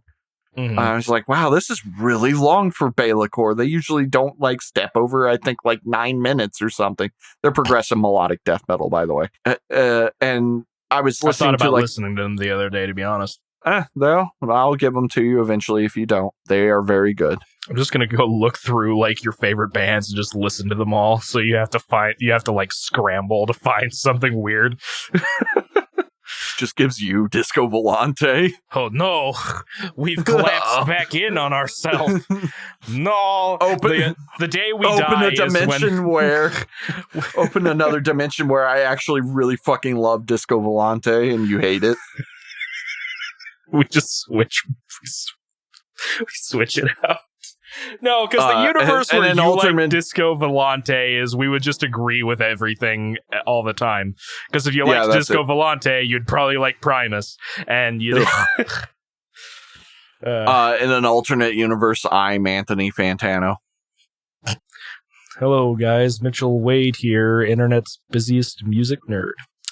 And anyway, yeah, so Ulcerate, it's not at the bottom of my list, but it's not my thing. It's pretty low. I do want you to recheck Visceral Ends at least before we end tonight. You don't have to talk about it, but just re-listen to it. Okay. Maybe that song slaps. Anyways, that was Ulcerate for you. I'm surprised this is where this is because I used to shit on them consistently. But it's Dying Fetus. Wrong one to fuck with. So it went up above. Okay, so it's above Cryptopsy. Okay. Yeah. And it might even be higher. Here's the thing. I re-listened to this, and when you gave this to me, it might have just been the wrong time. It might have been the wrong one to fuck with at that time. Boo. Boo. It's a reference to the album and the single. Boo. Things that I like about it. A lot of the instrumentation and musicianship, fantastic. Tone, great, fantastic. The one vocalist that doesn't sound like he's just kind of burping out stuff, wonderful. Things I hated. Some of the techie parts just don't flow well with what else is going on, in my opinion. Okay. It felt like it was just kind of horned in to be like, look at what we can do kind of thing. Which, to be fair, is kind of what tech death is all about. But I think there are bands that just make it fit way better in there. And also Dying Fetus isn't like fully tech. Yeah, they're kind of like in the middle between tech and brutal. Yeah, I absolutely hate the just deep, low John Gallagher guttural vocals. Yeah. I can't understand it. It does not sound pleasant to me at all. It doesn't sound gross to me in a good way. It just, I hate it. I can't. It might be, it's probably a really hard technique to do. And in that part, awesome, great. But it's not my vocals. I don't like pig squeals. I don't like those deep, like, squeals. Gutturals. no, thank you. I'm trying. There's even things that like Travis Ryan does that I don't like, but he doesn't do them enough for that. About that, yeah, I know. And I know. Travis is God. I'm trying to remember what finally broke me into Fetus. Because I told you, I've said it on the show where the first time I was introduced to Dying Fetus, I listened to this song, Your Treachery Will Die With You. They're from Relapse Records. I think I was listening to Death or watching a Death music video, and I saw that. I was like, what's Dying Fetus? So I listened to that, and it's now a song that I really, really enjoy. But at first I did not like John Gallagher either. I was like, he just sounds like he's barking. I don't get it. I've covered that song now. It's actually one of my better covers.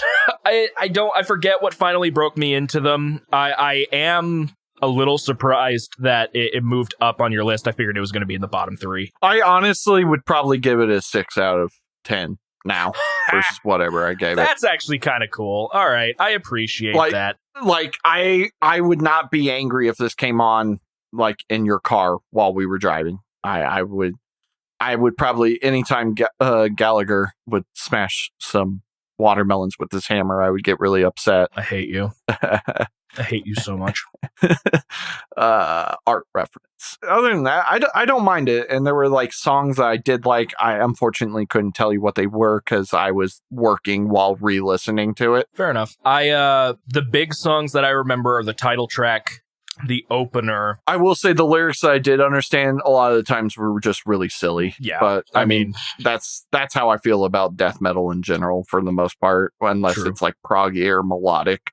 So given your changed opinion, are they a band that you would revisit from time to time? Like if they dropped a single? I would consider it, but it wouldn't be something that I would be stoked for, like Ginger or Rivers of Nile.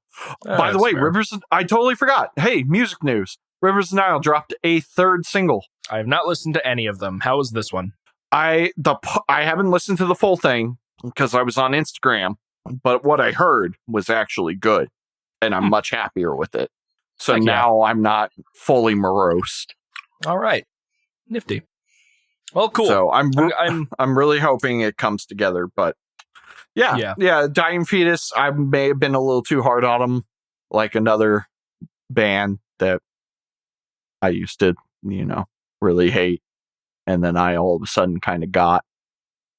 Sun. Oh, Sun. Yeah. Fair enough. It's like, I'm trying to remember what else you hated, and I don't remember anything. But Sun, for sure. Yes, Sun, Mr. Golden Sun. They should do a cover of that song. Barney. So my next one, it's short, sweet. I don't really have to go into a big meandering speech about it. I don't want to have like 15-minute conversations about every entry. Machine Head's The Blackening. I honestly thought this would have been lower. I originally thought that this was a proto list, and I've changed it very little since I first made it. I touched it up here and there. I thought I had it I had Letters from the Colony into Machine Head into Ulcerate, but then I was like, oh man, honestly, I like more of The Blackening than I did the other one.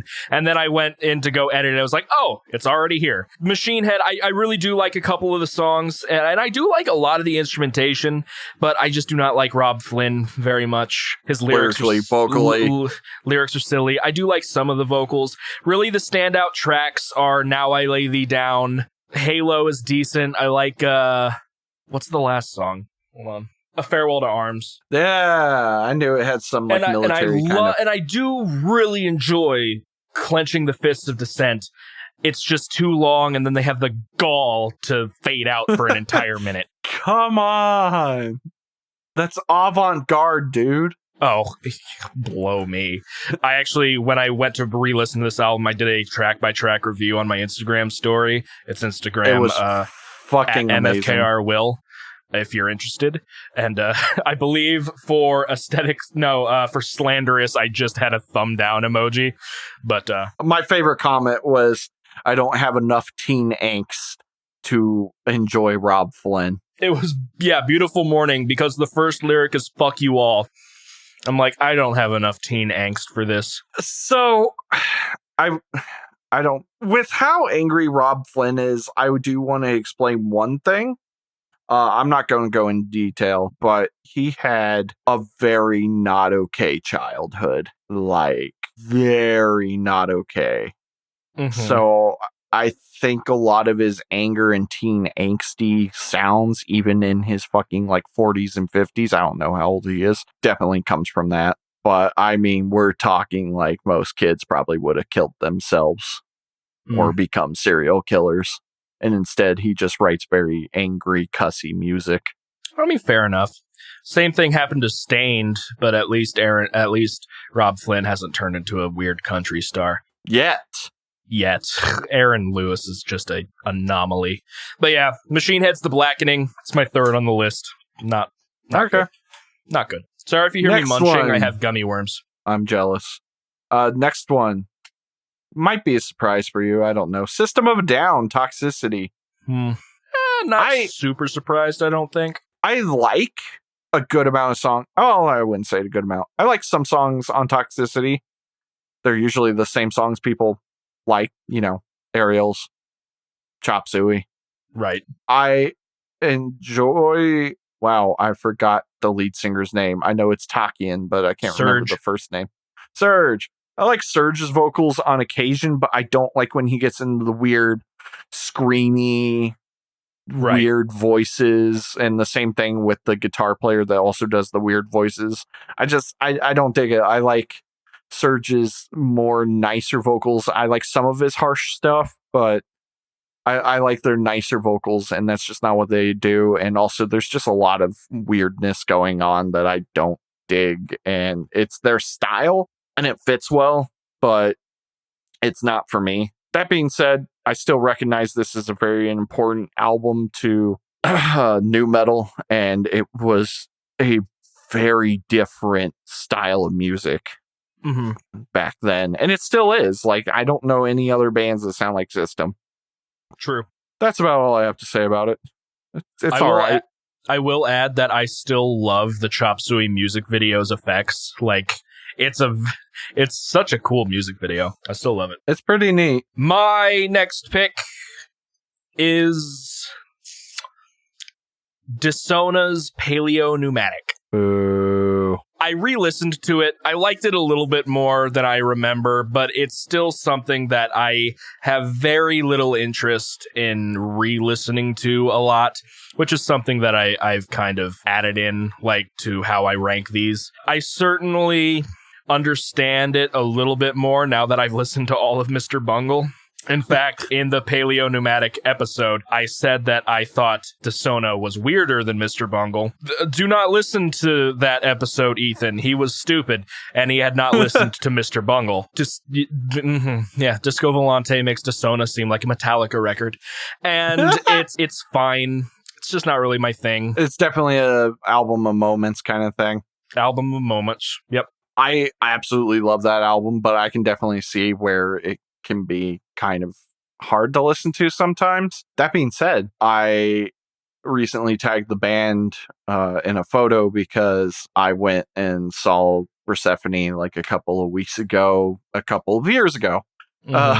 And so I was like, man, I can't wait for new music. And they're like, well, just wait a couple of months. So Ethan, you might be getting another Disona record. Who knows? I would rather die. Bum, bum. So, I get it. It's fun. It's fine. I enjoy the album. You're wrong. It's cool. I have the better taste. You know. Yeah. Metallica Reload, my next one. It's kind of boring. It's not a great album. It's not a fun listen. There's some good things. But, I mean, I had to rip songs off of this and put it into a different album to make this album better. No, that's completely fair. And it's a pretty simple explanation. Yeah, that's pretty much it. I didn't enjoy my time with this album at all. That's fair. Metallica's done better. Oh, I mean, absolutely. I mean, they released Saint Anger. And They've worked with Lou Reed. They've worked with Lou Reed, yeah. My next pick, I don't really have a lot to say because, honestly, I didn't get a chance to re-listen to this one. And I remember liking it well enough Just don't have a lot to say about it. It's Thonic's Takasago Army. Boo. And yeah, that's, I don't have much to say about it. Fair enough. I don't know. I love that album, but you know, you do you, man. I mean, some of these have to be quick. Yeah, I know. Andrew WK, I get wet. It was all right. I'm not into partying that much, man. Too much party. There's never enough party. In fact, I believe in 7 days, God is Partying is coming out. Oh, dear God. I no, thank you. That's about it. It's definitely not a bad record. He's a good musician. It has a vibe, and I'm just not vibing with that vibe. Don't stop living in the bread, brother. Ethan, go. Give me a second. I'm chewing. You motherfucker. It's midnight. Come on. Next one, really recent record, Persephone's Atma. Oh, this should have been number 1. No, it shouldn't. Yeah, I liked right. this record well enough. It had some cool moments throughout. Like I said before, I think I just wasn't super into all of the spacey soloing. I did like certain moments. I liked it when they buckled down and kind of just did a bit more straight death metal. It certainly I wonder wasn't if you bad. would like Spiritual Migration more. I do plan on listening to that at some point. Yeah, Atma was fine. It's definitely not the worst thing you gave me. And I recognize that it is better than what I am ranking it. It's just on a personal level. Didn't do a ton for me, but it is good enough that I could probably sit through the whole thing again and not, have any major issues. So, Persephone's Atma. All right, fair enough. Faith No More, Dust Angel. Angel Dust. Well, I have Dust Angel, so I'm reviewing that one. Yeah, Angel Dust. It's all right. It's fine. It's got some... I really like... whatever the first song is. I forgot all of a sudden. Something about sun. Why can't A I Land not of Sunshine? this? A Land of Sunshine. Mike Patton is a very unique vocalist, and I do not always like the sound of his voice. Some songs are just not my thing, but overall, it's a good record. It's all right. Not my favorite thing you've given me. Fine to be wrong. My next one is the only metalcore record that either of us have given. It's Killswitch Engage's As Daylight Dies. Felt like the record was a little bit too long for my tastes, and I mean, it doesn't help that I reviewed the special edition without thinking about it. Some of the songs really were just should have been cut and left on the mixing floor. But I do really enjoy Howard Jones's vocals. The songs that do hit me pretty hard. And it was a fine listen. I didn't really have any other complaints other than thinking it was a bit too long. It's decent. It's pretty decent. That feel good vibe, bro. You got to believe in yourself. Oh, yeah, man. Absolutely. I do really like Daylight Dies. It's probably one of my more favorite Killswitch songs. Of course, it has My Curse and This Fire, and I really love This Fire. But, yeah, Killswitch Engage's As Daylight Dies. Wait, how can you not even talk about the Dio track on there? Like, come on, Holy Diver. I do like that cover of Holy Diver, to be fair. It's a good cover. It's just overdone. Mm-hmm. It's overdone. Wow. I don't care. Wow. I don't care. Hey, look, it's another Andrew WK record. You Are Not Alone. Really? You liked You Are Not Alone over Faith No More? Interesting. Yeah, well, you know what? Sometimes you just got to believe in yourself. You got to party. Because that's what partying is all about. I'm not really big on partying. But you know what? Partying? It's pretty good. What about partying? All right. I thought it was a better constructed album and overall. Yeah. And Andrew WK's vocals don't annoy me like Mike Patton. I don't know what's wrong with you. Having a minor in music. Okay, Ben Shapiro. Let's say hypothetically that Andrew dad. WK. Right. His dad. But let's say hypothetically, you sit down and listen to an Andrew WK record, right? You don't really know what's going on. You don't really know what's going on. Then you start listening to, I don't know. I don't listen to enough Ben Shapiro to do a joke. Which is not a bad thing. This is not a bad thing, thank Christ. The next one, I re-listened to it. I still had very similar thoughts about some songs. It didn't really I didn't change my rating at all in my head or anything, but this would be Dominia's Divine Revolution. You're going to notice that a lot of these in the middle albums are just kind of it's fine. I liked it more than this record. That's how I'm at right now. But the final track off of that one, the Mountain of God's Depression, fantastic. Even though parts of it remind me of Shrek, fantastic. Yeah, it's a good song. And I was surprised that I remembered a lot of the riffs once I listened to them again. So Dominion's Divine Revolution, it was pretty solid. I think there was only like one song I actively didn't like on there. Actually, there might have been two. Hold on. Because I remember there was a couple of songs that were kind of cringy. I did not like Beautiful Innocence. I did not like Save Yourself. I strangely did like God is a Brand.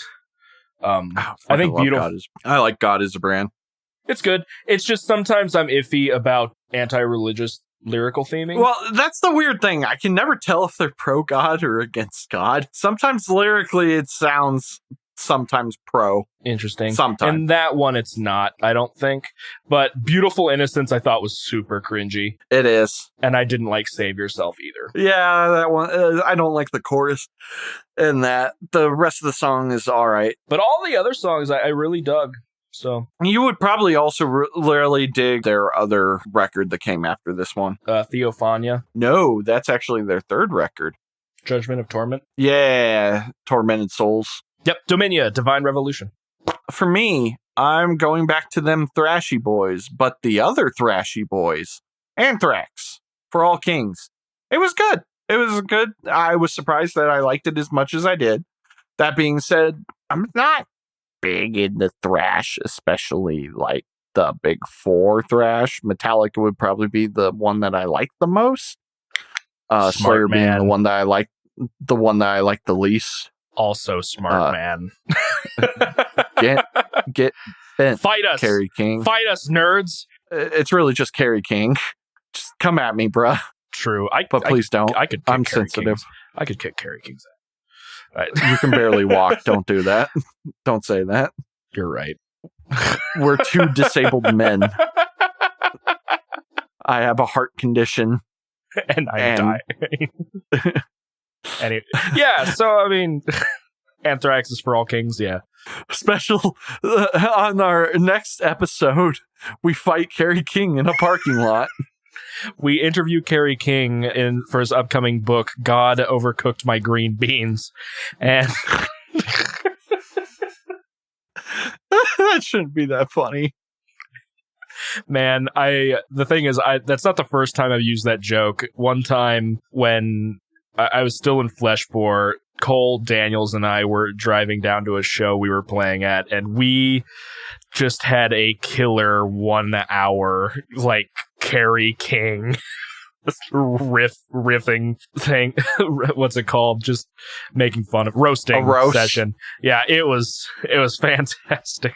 It's like, he's so picky. He would just he would legit write a book called "My God Overcooked My Green Beans," and then he would write music about it. Kerry King with Kerry King. But yeah, no, the Anthrax. I mean, there's nothing like major amazing about it, but it's the Anthrax. I never had any. My favorite bacterium. Anthrax. It's an all right bacterium. Yeah, it's overall pretty all right. It didn't do much for me, but it wasn't unpleasant. Gotcha. Yeah, that one is actually my favorite of the Big Four's most recent releases, which is surprising because I'm a Metallica fanboy. But I thought For All Kings was definitely the most cohesive out of all of them. That's fair. My next one, similar to Dominia, I believe they were actually one episode after the other. I'm going to put stuck with them violin boys. Yes, I'm going to go with Nea Obliviscaris' Citadel. It's really good. I run into the issue that just some of the songs are a little too long for my brain. So if I'm not really in the mood to sit through a whole track, it'll have some issues with me. The one part I always really remember about this is there's a breakaway in one of the songs where it's mainly just the drums. And I love toms just in general. And everything breaks away. They have like a little bit of delay and reverb. It's the doom, doom, doom, doom, doom. Oh, yeah. I love that part. I'm like, fantastic. That makes the entire record for me. So, Nea Obliviscaris' Citadel, and that's not obviously true. I do enjoy the vocals quite a bit. I think the singing is a little hammy sometimes, but the violin playing is awesome, and I do like everything else about the record as well. There's just like the only point I can really remember is that tom section just off the top of my head. I liked Nea Obliviscaris. I still haven't really looked into their other music yet. I remember Yeah, and I probably will at some point. I remember that Michael McGinley from Fleshbore really, really liked them. He would listen to them all the time. I just don't remember any of it other than some stuff from this particular record. Do you want to know my favorite fucking riff from this album? No. It's probably one of my favorite. Okay. No, go ahead. It's from Devour Me Colossus Part 1, and it's at 3:45. The riff that I actually really, really like is at 4, but the intro to it is great. Oh, yeah. Yeah, I forgot about this part. Oh, dude, yeah. That is a really good riff. It's so fucking good. And it doesn't even have violin in it. Like, fuck. The violin boy didn't even pick a violin part. Maybe I ranked this a little low. No, but it's really good. Guys, guys, let's I need to pause edit this some stuff real quick. No, I'm going to keep it where it is. But yeah, no. At this point, I think we both, maybe not you, but I've gotten through everything that I have disliked, really. Everything else is just various amounts of liked. So I really did enjoy Citadel. For me right now, it's like I'm kind of still in the indifferent area. Okay, gotcha.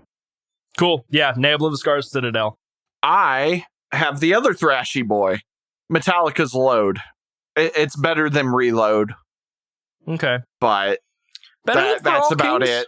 I kind of liked it, but it's kind of one of those things where it's like in the middle, and like I also didn't get to re-listen to either of those, so I kind of just threw them in. Yeah, so, what songs you remembered or something. Yeah. Fair enough. So there's not much to say about it. I'm not big on thrash. It's not Metallica's best.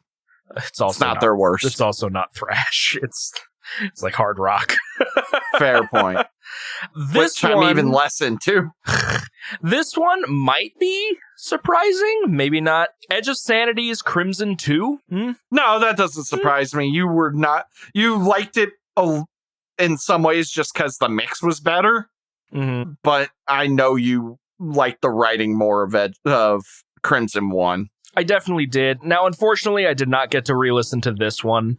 This was one of the ones that I'm like, yeah, I think I like these other ones better. But I didn't really have any major complaints with Crimson 2. I just think Crimson 1 was a bit more cohesive. And I did re-listen to most of Crimson 1. I'm just like, this is so good. So that'll give you a hint, obviously. God, the reverb clean vocals on the very last song, just, I don't know what it is about that part, but like, beautiful. Chef's kiss. Yeah, Edge of Sanity's Crimson 2. It's definitely not a bad record. It's just wasn't as cohesive as the first for me, and there are plenty of albums that I preferred over it. So I have a Sabbath between my feet. I have urine collecting in my bladder.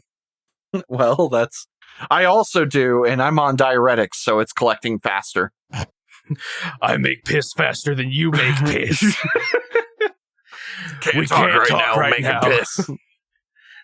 We can't do this. Piss battles. Murder Construct. Results. Okay. Travis Ryan could do better, in my opinion. And he does. It's called Cattle Decapitation. Please tell me this is the one with Travis Ryan in it. Yes, Murder Construct is Travis Ryan. Okay. I just wanted to make sure I have my facts right. I don't dig the at all in this. I don't like the mixing or the sound really. Did you remember to listen to the remastered version?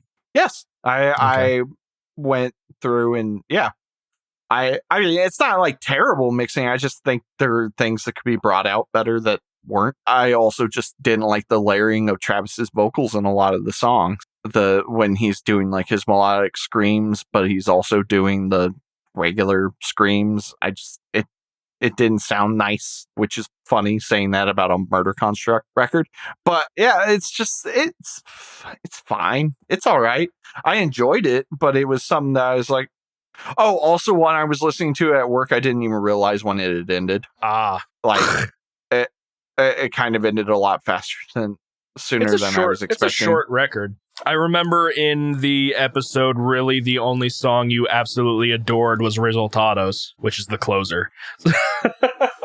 I like, on that record, I really like Gold Digger, Red All Over, and Resultados.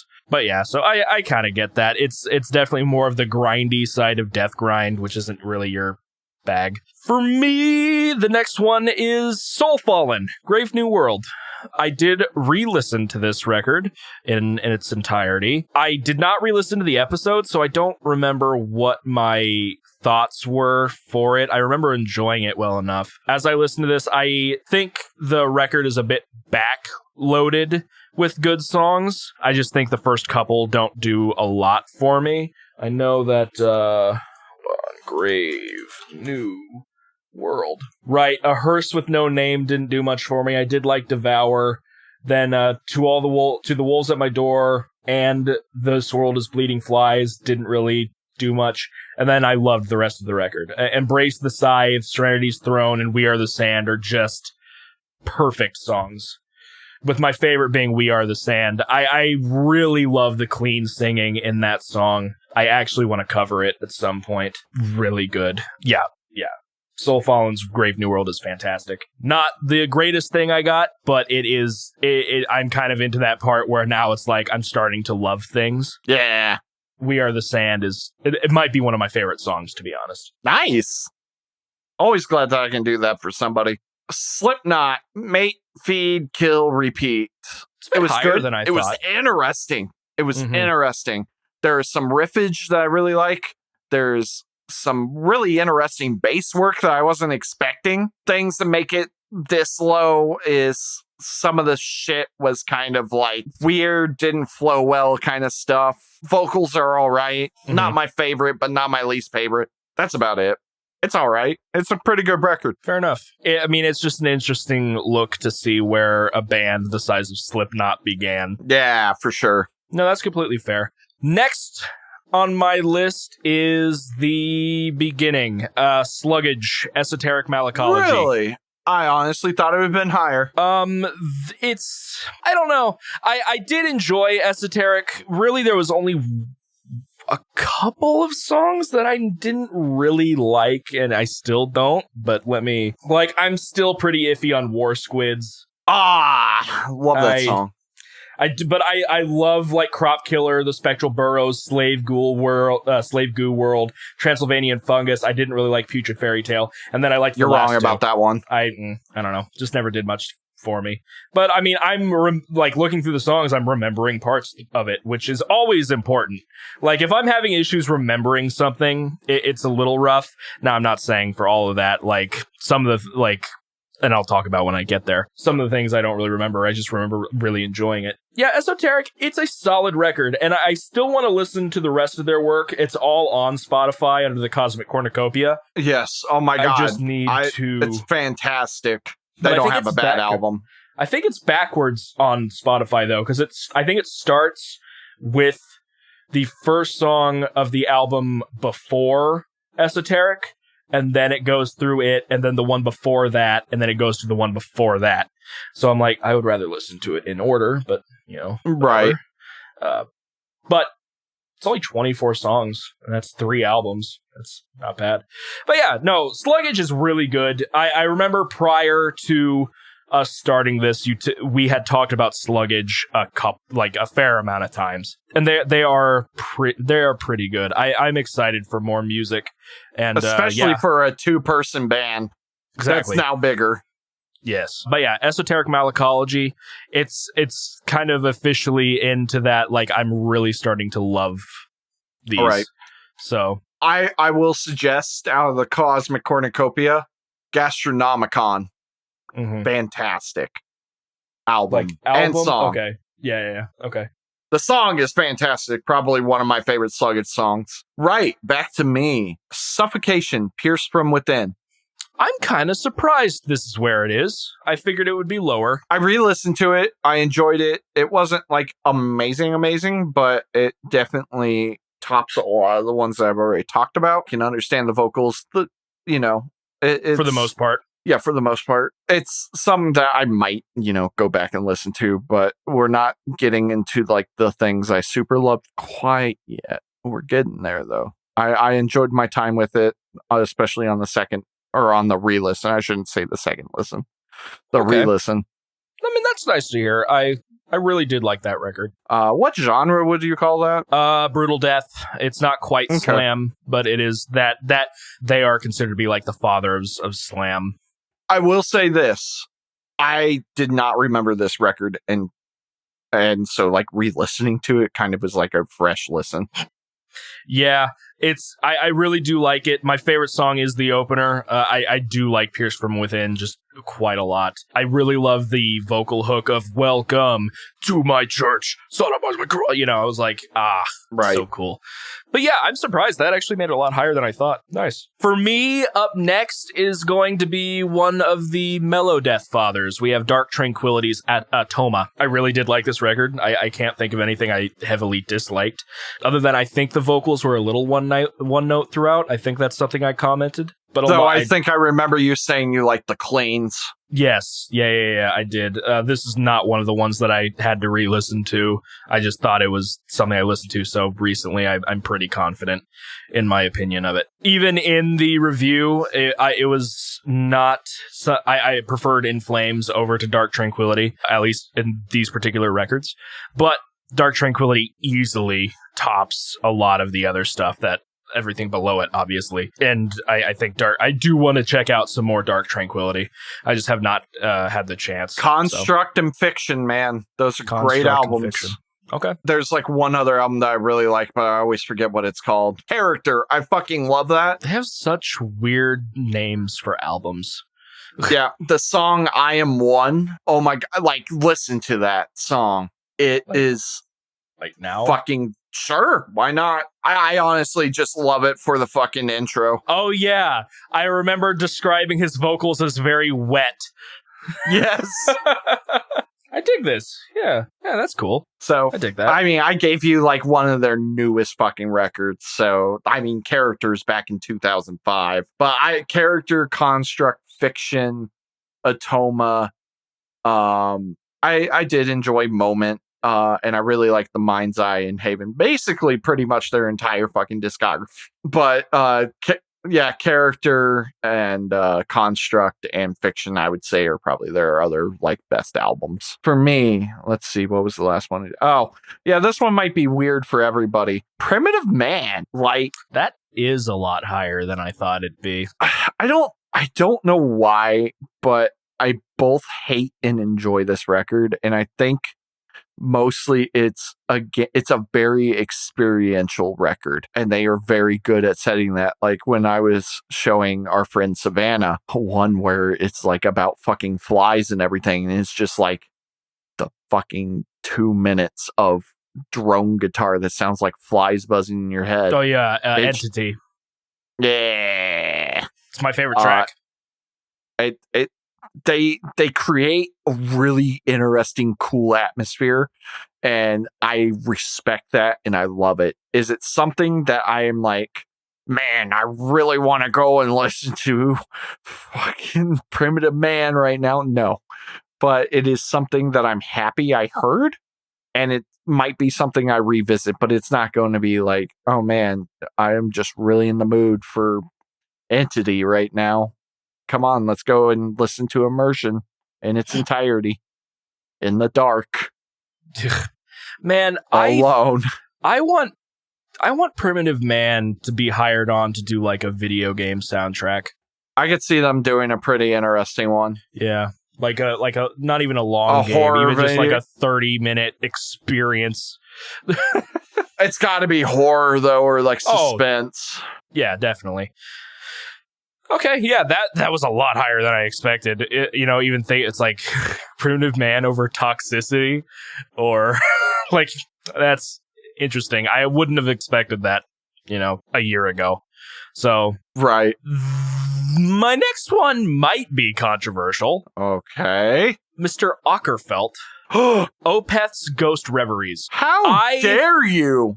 So, I prefer Blackwater Park over Ghost Reveries in general. Fine. And I do find myself going back to Blackwater Park's songs way more than Ghost Reveries, and that just kind of helped place this where it is. Don't get me wrong, I still think Ghost Reveries is a great album.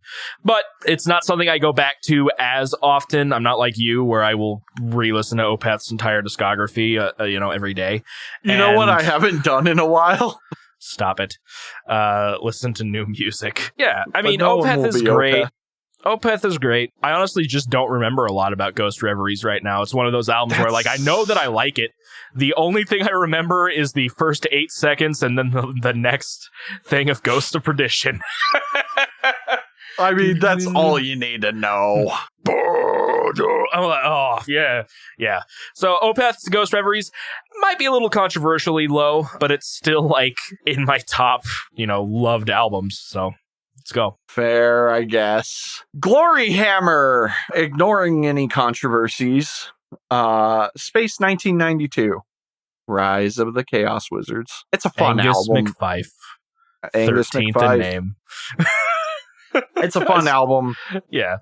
It's very different in genre-wise in terms of power metal. Like, it's space instead of not space. Great way of putting it. Yeah. You're so eloquent. You know me. Oh my God, Sabbath. I'm trying to do reviews. Why are you being so loving now? God, I fucking love this cat. It's just fun. I can't stand the Hollywood Hootsman though. It's the Hollywood Hootsman. Hail! I fucking hate that song. Hate that song so much. It feels so out of place in the story. My favorite, I think, is still Goblin King of the... Oh, that one slaps. Goblin King of the Note. I don't know the lyrics anymore. Goblin King of the Darkstorm Galaxy. Oh, so good. It makes you want to like pick up a pitcher of ale and fucking slam it. Exactly. I don't know what, like, the chorus doesn't change at all. It's just that same hook every time, but it just... Goblin King of the Darkstorm Galaxy, rise on the... I'm like, so good. It slaps like Blind Guardian slaps for you power metal nerds out there. Yeah. It just scratches really that. It scratches that itch of, wow, I really want to put on a fucking suit of armor and go slay a goddamn dragon all of a sudden. Victorious. Except in this, it's a laser sword and an alien space dragon. Lord Zagathrax. Yeah, I'm sad. So they kind of they're fucking things up. Yeah, I really like Glory Hammer. Oh well. So you can like their previous music. I can't like any of the new stuff though, which means I can like all of their music. And yeah, no, I still kind of surprised that they made it up there. Just given from your original review, you're like, this is fine. It's just not my thing. But it's not my thing, but it is fun. Sometimes you need a little ham. I'm not allowed to have ham anymore. One step above Opeth Ghost Reveries, in my opinion, is Crimson One by Edge of Sanity. Hey, look, another Ockerfeld. Oh, yeah, another Mr. Ockerfeld, even though I cannot tell you where he is. This album is just really, really good. I love the writing. I love the contrast between the heavy death metal stuff and like the weird upbeat sections where he starts singing like he's Peter Steele from Typo Negative. It's just a really good album. It's really good with like textures and like different little ideas. I still remember the alarm sound going off where it's still just a guitar playing, but the way it's going, it's just oddly enough timed that it sounds like an alarm, and that's really gets stuck in my head for some reason. And of course, the last song with the really spacey vocals is wonderful as well. So yeah, yes, Crimson One, Chef's Kiss by Edge of Sanity. By the way, I found that part that I really enjoy in the moment, so I'll be telling you about that later. I'm at number 10. Ooh. Oh, we're in our top 10 now? I am. Which means I will be too. Cannibal Corpse, The Wretched Spawn. Both Cannibal Corpse records are in your top 10. All right. Instrumentation's really good. They're really good musicians. Corpse Grinder's a good vocalist. The lyrics are silly. I don't like hearing about a woman being raped and this being the spawn of hatred and talking about her cunt. But you also get frantic disembowelment. I do get frantic disembowelment. And festering in the crypt. So I enjoy it. I am not a Cannibal Corpse fan by any means. I'm just not into regular death metal. I like them sub genres of metal. and the sub genres of metal. But just give me a single subgenre. What are you, a fucking loser? So yeah, they're good. There's a reason they are like one of the iconic fathers of death metal. Them and Death and Obituary. Though I'm not a big fan of Obituary. I don't have enough experience with them. Morbid Angel. Morbid Angel, yeah. Okay. Which I don't have a lot of experience with them. Some people would put Deicide up there, but Deicide's bad. So... So, yeah, no, I mean, they have a reason to be where they are, especially once Chris Barnes left. Fantastic musicianship, though. There are some just really nice, chuggy, delicious riffs. Yes. Yeah. That would be one of them. Yes. The Wretched Spawn is just a great song. Except for the lyrics. They are gross. I don't even mind the lyrics, to be honest. But, you know, I can... put aside that it's just music. So yeah, I'm surprised the Cannibal Corpse made your top 10 both times. Cool. I'm not keeping like super track of trying to narrow things down. So I guess then starting on my top 10, we have In Flames, Clayman. I loved this record. It's so catchy. It has really good riffage. Not big on all of the vocals that Anders does, but I consistently find myself going back to listen to Only for the Weak. Just for people to remember, I gave him the original. It might be like slightly remastered, but it's not the like most remastered, remade one. Yeah, only a handful of songs were re-recorded from Clayman, like top to bottom.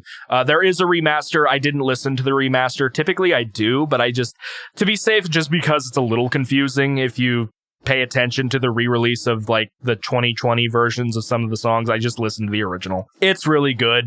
I really do enjoy it. I'm glad that I found a little bit more mellow death that I can dig. And it reminded me that there was a couple of songs that he showed me from another one of their records that I thought was excellent that I need to go back and Come listen Clarity. to. Yeah, Come Clarity. I'm probably going to listen to that on my own at some point. Yeah, In Flames, Clayman, there's a reason they're one of the most well-known mellow death bands out there. It's just a fantastic album. And they're fucking it up now. Well, can't be perfect. Though their last record, like half of the record was like, ooh, In Flames is back. And then the other half is like, oh, it's still new In Flames. In Flames sucked after their first album. There are those people. I know. There's no more original members. Even though Anders is the original member. Nope, he's not on the original album, so he's not an original member. Because obviously we should count the session vocalist as a real vocalist. Next, number 9. Yep. Number 9. Infant Annihilator, The Battle of Yaldabaoth. Hey, you got it, Yaldabaoth. Oh, I love this record. It's so a pretty fun record. I enjoy it. I will totally listen to it. The drums are so funny in this goddamn album. Oh, it's hilarious. They don't even try to fucking hide that, like, a lot of it's sampled. Oh, well, no.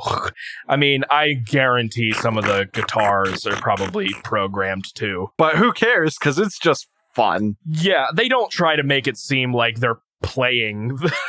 You know, they're not like, we're the best. What do they do live? Ever. They don't. Infinite Annihilator doesn't play live, to my knowledge. I think the drummer has done like live events, like at NAMM or something. Played some songs. I don't know which ones. They're probably the ones that are easier to play.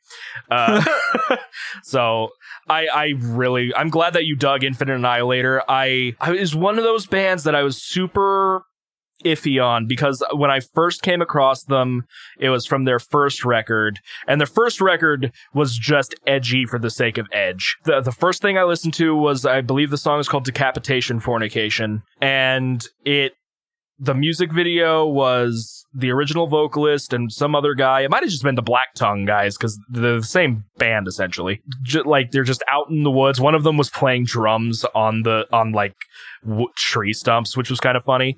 But then it was like them humping each other and like weird. I mean, I don't dig that shit. It was weird, yeah. But I even also Psycho Stick doesn't do that shit. Yeah, and I mean, one of the music videos for this record is they push the limits of what they could get away with on YouTube. It's just they are as naked as they can be, and they are breaking eggs on each other. I believe it's for Swinecologist. It's classy. Odd. It's odd. But their first record didn't have Dickie Allen on it, which is the vocalist. And as soon as they replaced the original guy for Dickie Allen, just people consider it like he's just a freaking monster. Even there was a vocalist coach guy named Kardashev that did a not a live reaction, but he did a reaction video with Dickie Allen there. They were going over their song Blasphemian, which is not on Yaldabaoth. It's on their previous record. And he even explains how he does some of the stuff. I'm like, what are you even... Can you strip that back even more? I don't know what you're doing. But like he did like cool. He's like, well, I took a vocal where you're kind of going into your nasal cavity, and then I plugged my nose so the air has to go back down and through my mouth, and that's how I got this really weird sound. Like, that's freaking awesome. I would never have thought of that. I'm like, dude, Dickie Allen's awesome. I'm really glad that you liked Yaldabaoth. It is just a fun album for tech deathcore type stuff. It's pretty righteous. I was happy with my re-listen. I especially love the joke breakdown in the title track. I will say the only things I didn't enjoy is the jokey bits. Yes. I love that stupid part. It's so stop it before they copyright strike us for getting it so good.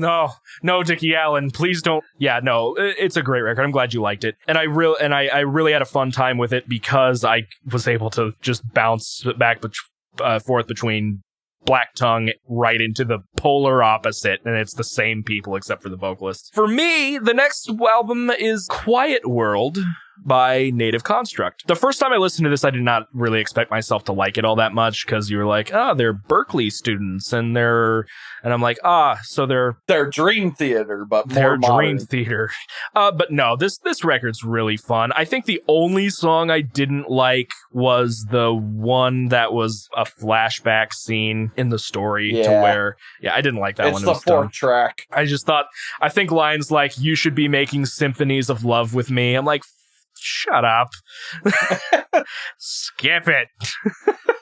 But no, it's really, really good. I love the instrumentation. The singer is awesome. His harsh vocals are meh, but the singing is fantastic.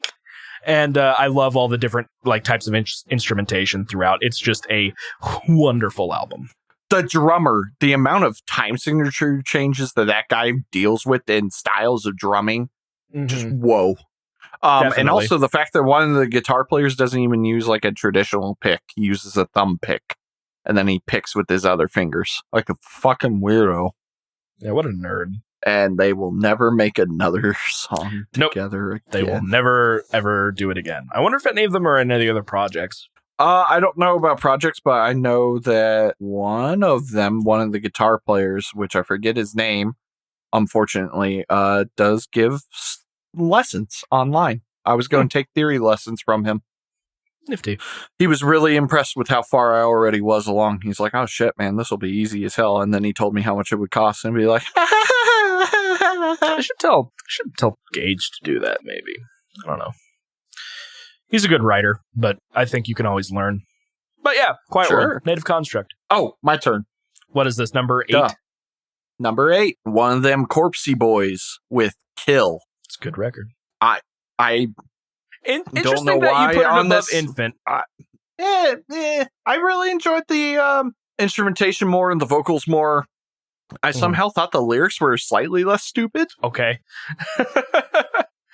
I think it's 10 years after Wretched Spawn, so more mature lyrics, maybe. Yeah. Less about talking about people's cunts, so that does help. I think the one thing that puts this slightly above Infinite Annihilator is I really did not like the jokey parts. Like, they're fun in Infinite Annihilator, but they really detract from the rest of the record. I can really only think of one funny part. They did it twice. They did it twice. I guess I don't remember the other one. The very last track at the very end. Oh, right. Yeah. Okay. Never mind. Yeah. I forgot about that one. and he farts in like the mic or burps, and he's not Devin Townsend or Mike Patton. Do that. You're not allowed to do that. Or Samus from. You're not in a prog band or an avant-garde. Well, okay, I was about to say Samus isn't either, but then again, he was on Devin Townsend's fucking... So I guess he wasn't a avant-garde prog band. But yeah, Samus like had people sample their farts and then he was going to make music with it. I'm aware. Did you give him a sample of one of your juicy fart? Yeah, neither did I. No. You insane? That costs money. He's got to pay me. Anyway, so I'm a professional. I just really enjoyed the record. I can't say too much about it, honestly, which is weird because I listened to it today. But I was just very happy. Having like angry Cannibal Corpse in my ear while doing my job made it better. Yeah, it's just a fun kind of Cannibal Corpse record. Again, I'm not a Cannibal Corpse fan. But it sounds like you're kind of out of the stuff you've given me. Out of the stuff you've given me, it goes above and beyond. Yeah, we got to remember it's out of the things you've given me. I'm not going to like listen to Cannibal Corpse over like Haken or something. You are. Sure. No, the Kill has a lot of my favorite songs by them. I really love the Discipline of Revenge, which is the one where Alex Webster's bass gets to shine in the beginning. Yes, I fucking love that. And I love the transition. That was another reason. I'm glad you reminded me. The bass playing on this record. Yeah, no, Alex Webster's a monster. I also, like, that song also has one of my favorite transitions. It's the Now the Scum Will Die into the super fast and chaotic part near the end. Like, It's so good. For me, this album is gloomy, it's beauty, it's despairy. It's Swallow the Sun Songs from the North. A very long album. It is a triple album, and I also just named all three of the separate sections. This was another surprising record to me that I enjoyed as much as I did, because the idea of being given a triple album running at about 2.5 hours is daunting, to say the least. But I eventually sat through. I was playing Slay the Spire on my PlayStation 4, so I turned on music, and I started it at Despair, which is the... Would you guys stop it? I hate these cats. Started at Despair, which is like the heavy, crushing, just despair-filled album. Yes, and that's the last part of the record. It runs like 4 or 5 tracks, something like that. And then I allowed it to restart back from the top of the record at Gloom and run all the way back through it. It's fantastic. It's really good.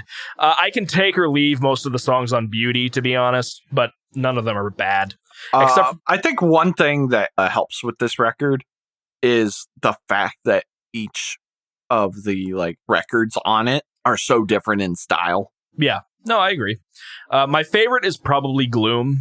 It just has the most diversity out of everything. I'm a band for Despair. Oh, no, I mean, my favorite goes from Gloom to Despair to Beauty. I think my favorite song... I love... I have to pull up the title because it's songs. No, not Songs from Under the Sink. Not Songs from the Big Chair either. With You Came the Whole of World's Tears. I really do love that song. I really do love Lost and Catatonic as well. I actually think the only song I disliked in Disc 2 was the one that was just Coordinates. I didn't like the one that was just Coordinates. I believe I made the joke when I looked up the coordinates, it brought me to a roundabout in Finland. And I joked that the song was going in circles and I didn't like it. So, and then everything else was just awesome. I think I loved all of Disc 3, which is Despair. So yeah, Swallow the Sun, Song from the North. All right, well, I'm glad that you really like that. I was scared to give that to you, but I also was like, make the man who's scared of long song listen to really long album. I am not afraid of long songs. I just prefer shorter ones. UK. But yeah, I was like, he's either going to really enjoy this or he's going to fucking hate it. I think the best part of the advice I gave you, though, was you do not need to listen to all of this in one sitting. And I didn't until I did. Which is how I listened to it as well when I first listened to it. Number 7, Archspire. Give me more of them shotguns, ya techie boys. Relentless Mutation. It's a fun record. I don't always like everything they do, but Jesus, when they do the things they do, it is good. It is fist. Absolutely. Do you have a favorite song? The problem with how I listen to these versus how you listen to these is I'm usually very passive in terms of like looking at the screen. I probably need to, because I'm listening to them on YouTube and they're usually like the full album video. So yeah, fair enough. Yeah, I'm not getting like a song. I do need to maybe on occasion go and be like, wow, I really like that song. Which one is that? Cool. It would be nice. Yeah. It'll be a little easier to discuss things sometimes. It would be. I do like the song that does have the shotguns on it because that intro is just really different. Yeah, it was one of the first ones I heard by them. It's Callus Will Animate. Yeah. I was just like, when I first was like, I don't like this.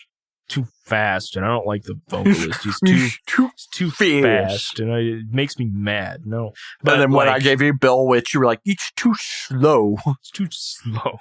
So make up your mind, kid. It's too slow or it's too fast. It's going from 30 BPM to 360, though. There's a lot of numbers between that. I want to make another tour where it's just called the Whiplash Tour. And we just get a bunch of funeral doom and tech death and grindcore. Yeah. Since then, obviously, I've become an Archspire fan. For a while, just like, their gimmick is that they play fast. But they're actually just really good songwriters. But they're not as fast as Infinite Annihilator's drummer. I actually think they play. I mean, especially with that last song they put out.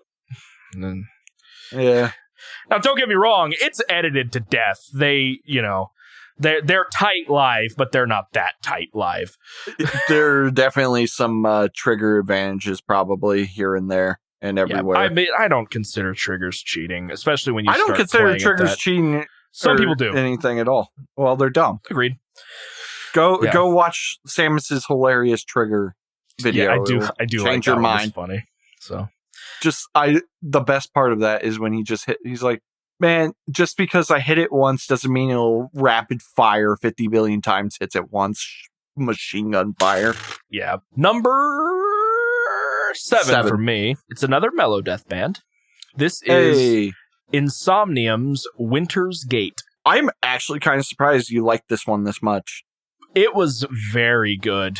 It was one of those ones where I'm like, I know I really liked it. I probably don't need to re-listen to it yet.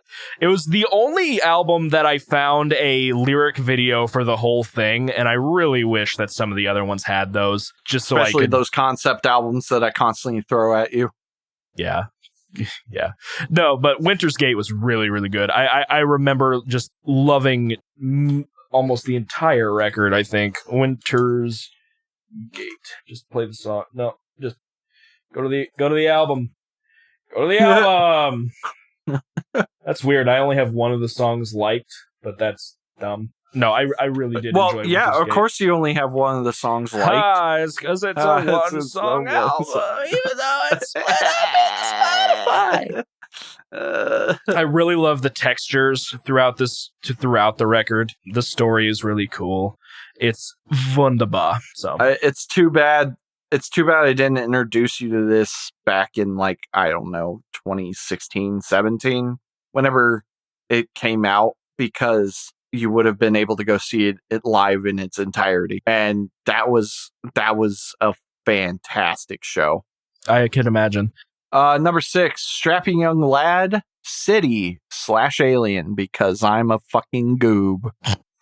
It's true, you are a goob. It's Devi. It's heavy Devi. Like, how am I not going to fucking like it? They were both fantastic albums, both well written. I was only given one of them. Ethan, why did you only give me one Strapping Young Lad album? What were you thinking? I mean, it wasn't a double, and then you messed up and listened to the wrong one. So nah, that doesn't sound right. Mm-hmm. There's not much to say. It's a Devin Townsend album. It's good. It's not the weirdest thing he's produced. But it's pretty heavy, and it's still pretty interesting. Yes. I'm pretty satisfied. Yes. I do really like Strapping Young Lad. For me, number 6, we might be controversial. Uh-oh. Blackwater Park. What the fuck, Ethan? Blackwater Park comes in at number 6. That should have been at least 2. Well, now I'm kind of waffling. Like a couple of these, I'm like, really, this could be tied for whatever. So yeah, Blackwater Park, it's a fantastic record. I absolutely love it. I come back to Harvest all the time. I come back to Bleak all the time. And I come back to Blackwater Park all the time. Just fantastic musicianship. Just Leper Affinity? You don't come back to Leper Affinity? Is that one on this? Yeah, it's good. Yeah, that's the first song. Oh, I think I think that's the in one with the organ. I think that's the one that I meant instead of Bleak. But I don't remember. It's really good. It's fantastic. I don't have anything much to say. It's a classic album. It's just fantastic. Better than Ghost Reveries. I know that it's controversial to say either one is better than the other one. Yeah, I mean, you just picked a side is all. I think I like Blackwater Park more than Ghost Reveries, but it's like really fucking close. Yeah. My favorite album is Heritage. When they stop. Oops. My favorite's Damnation, which I could understand. That's not controversial at all. Oh, I mean, I would say it is just because people are like, oh, you picked the one there's no growls, nerd. Nah, man, it's when you start saying things like Heritage and Communion that people are going to be like, what the fuck is wrong? My favorite is Sorceress. So do you want to keep the skin on your left hand or not? I just want to... You're about to get beat up by a bunch of fucking music nerds with glasses. And that one guy that has a really long beard and kind of looks scary. But he's also a music nerd. Number 5. Hey, Ethan, have you ever had the desire to decapitate some cattle and cause the extinction of all man? That's correct. It's the Anthropocene extinction by cattle decapitation. Okay. All right. I like this. I think there might be a better cattle decap record. Who knows? Okay. I'm trying to remember all the things that you haven't mentioned yet. I know a couple. There's only 4. Yeah, I know 2 of them. Yeah, no, I really enjoy that you liked Cattle as much as you did. Cattle, I loved Cattle. And Anthropocene Extinction was great. And I think I said I preferred it more, but as I've listened, I've seen myself going back to Death Atlas way more. Kind of the same. Especially Bring Back the Plague. I fucking love that song. I've really rediscovered how much I love the title track, Death Atlas. It's just a great song. So epic. If I had to make maybe a complaint about Death Atlas, and this could be just that I went back to back, I feel like Death Atlas might be a little too long, but that could be just because I went back to back. Mm-hmm. I feel that. Who knows? I still do love Anthropocene. There are some great songs. Mammals in Babylon, sure. Pacific Grim. Oh, Pacific Grim is fantastic. So good. So Death yeah, no, with the tide. I am definitely willing to at least listen to Monolith. Mm-hmm. Monolith is good. And newer stuff. Yeah, you might still be able to enjoy the Harvest Floor.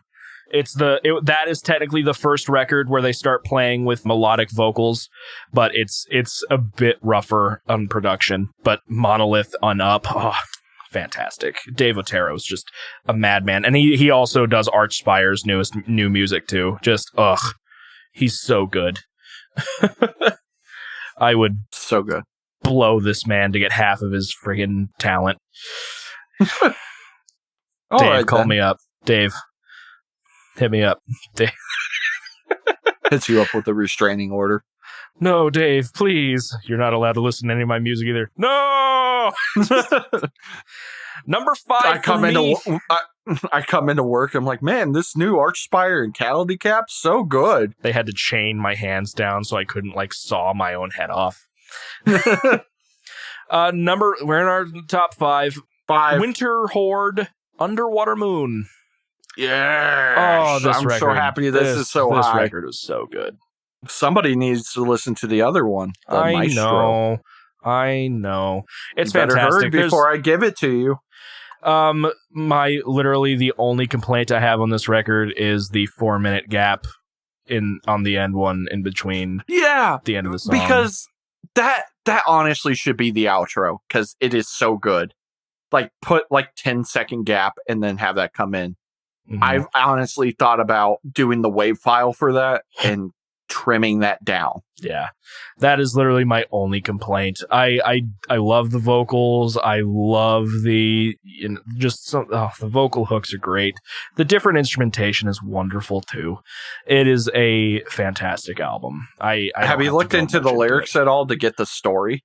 I mean, I understand a lot of it as I'm listening, but I have not looked through the lyrics physically. If you go to the Black lyrics, I typed up all the lyrics for it. I do believe either that one or actually, I think it was Maestro. I typed all the lyrics, and they're 100% accurate because I got it from the lyric book that comes with the CD. Yeah, number 5, Winter Horde, Underwater Moon. Ugh, beautiful. Yeah, I'm so happy you like that one because that has got to be one of my favorite discoveries of all time. And just from beginning to end, that album is a goddamn trip. Awesome, wonderful. Number 4. This one surprised the living fuck out of me. Aesop Rock, The Impossible Kid. I'm pretty happy with it. I don't like every song on it, but the songs I do like, I really fucking like. It's such a good album. Kirby is just way too cute of a goddamn song. It's great. I love Defender. I even love the short track, A Lot of Years. Yeah.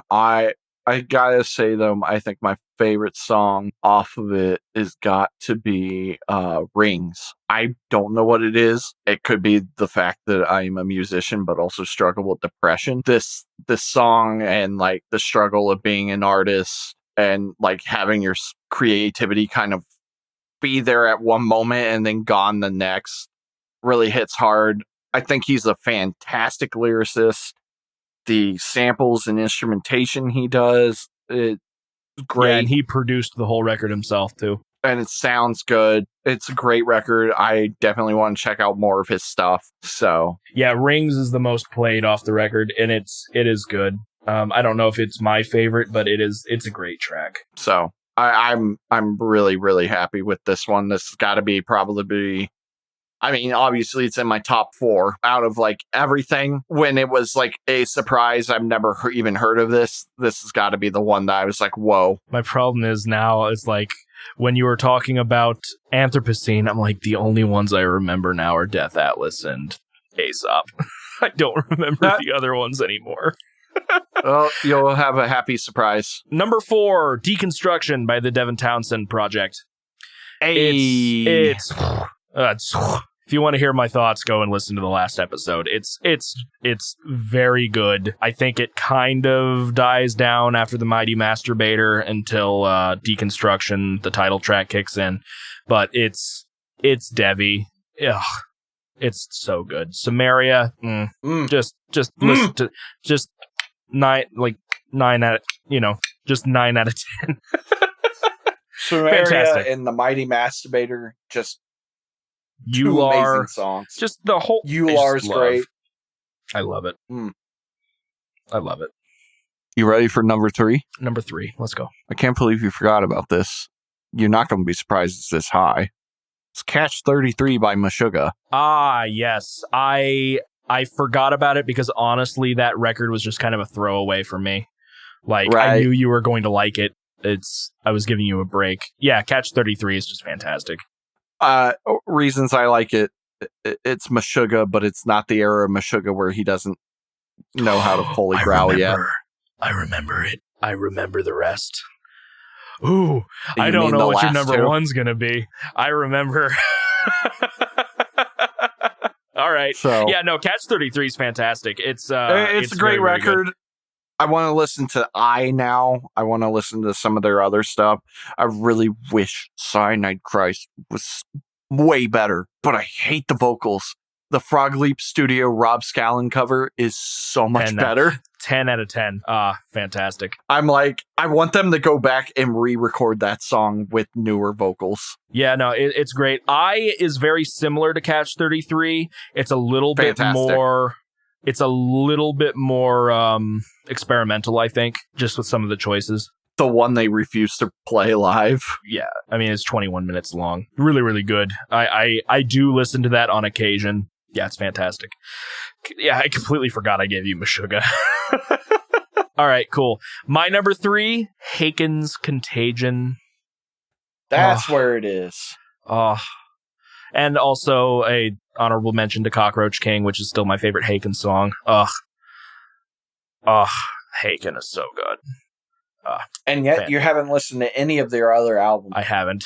I just haven't gotten around to it.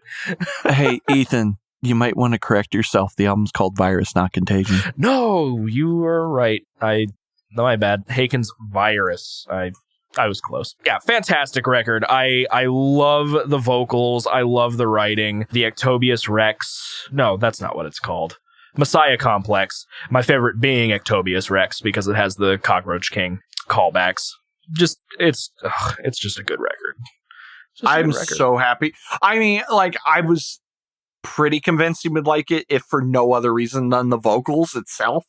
I was a little worried that maybe it was going to be too, like, proggy since it's not prog death.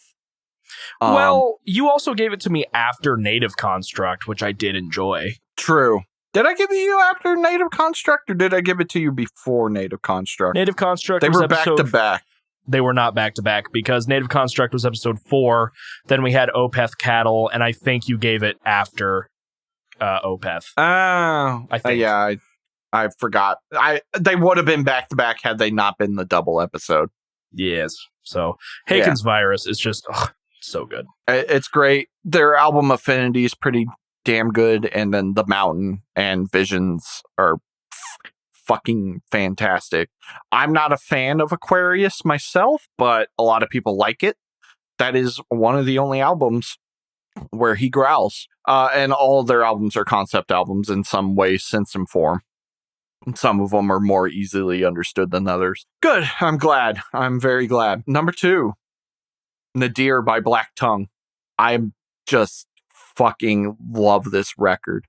I listened to it yesterday.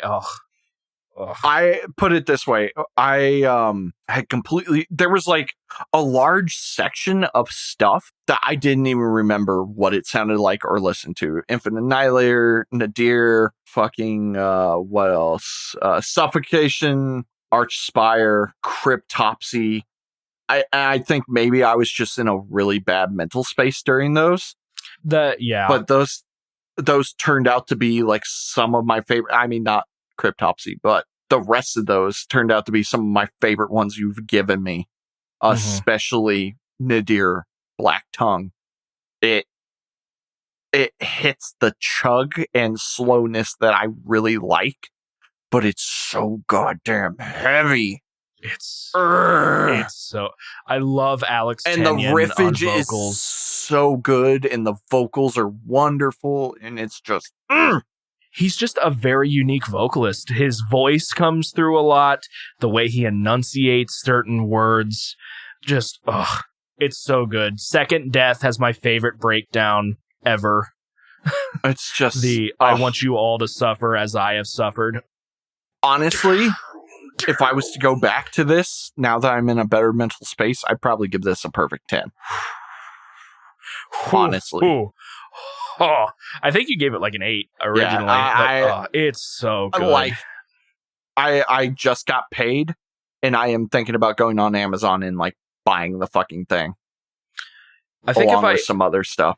Yeah, I think if I ever got into vinyl, it might be one of the first vinyls I'd buy. I'm very pleased about it, and when I re-listened to it, and I was already having a bad day while re-listening to it, I was like, oh, hello.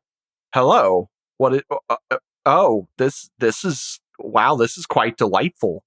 What is this? It is definitely one of my favorite albums, and it was something that I knew I liked. I was just like, I've heard Black. It was weird because Chavez from Fleshbore, I talked to him about Black Tongue once. He's like, I can't stand Black Tongue, and I think he's mainly talking about like their older stuff. Their older stuff is fine. It's just more straight deathcore. I put the atmosphere, the chug-a-lugs. Yeah, it's a very heavy, like actual gravity is just shoving you down into the fucking ground, and you're having to trudge along against it.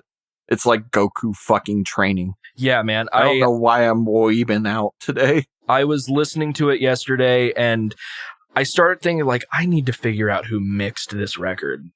Because there's just something about this guitar tone. And I think they actually had to have sampled some sort of, like, rumble that plays during some of the chugs. Because it just has this earth-shattering, just type. Maybe there's some, like, spring distortion pedal thing that they used.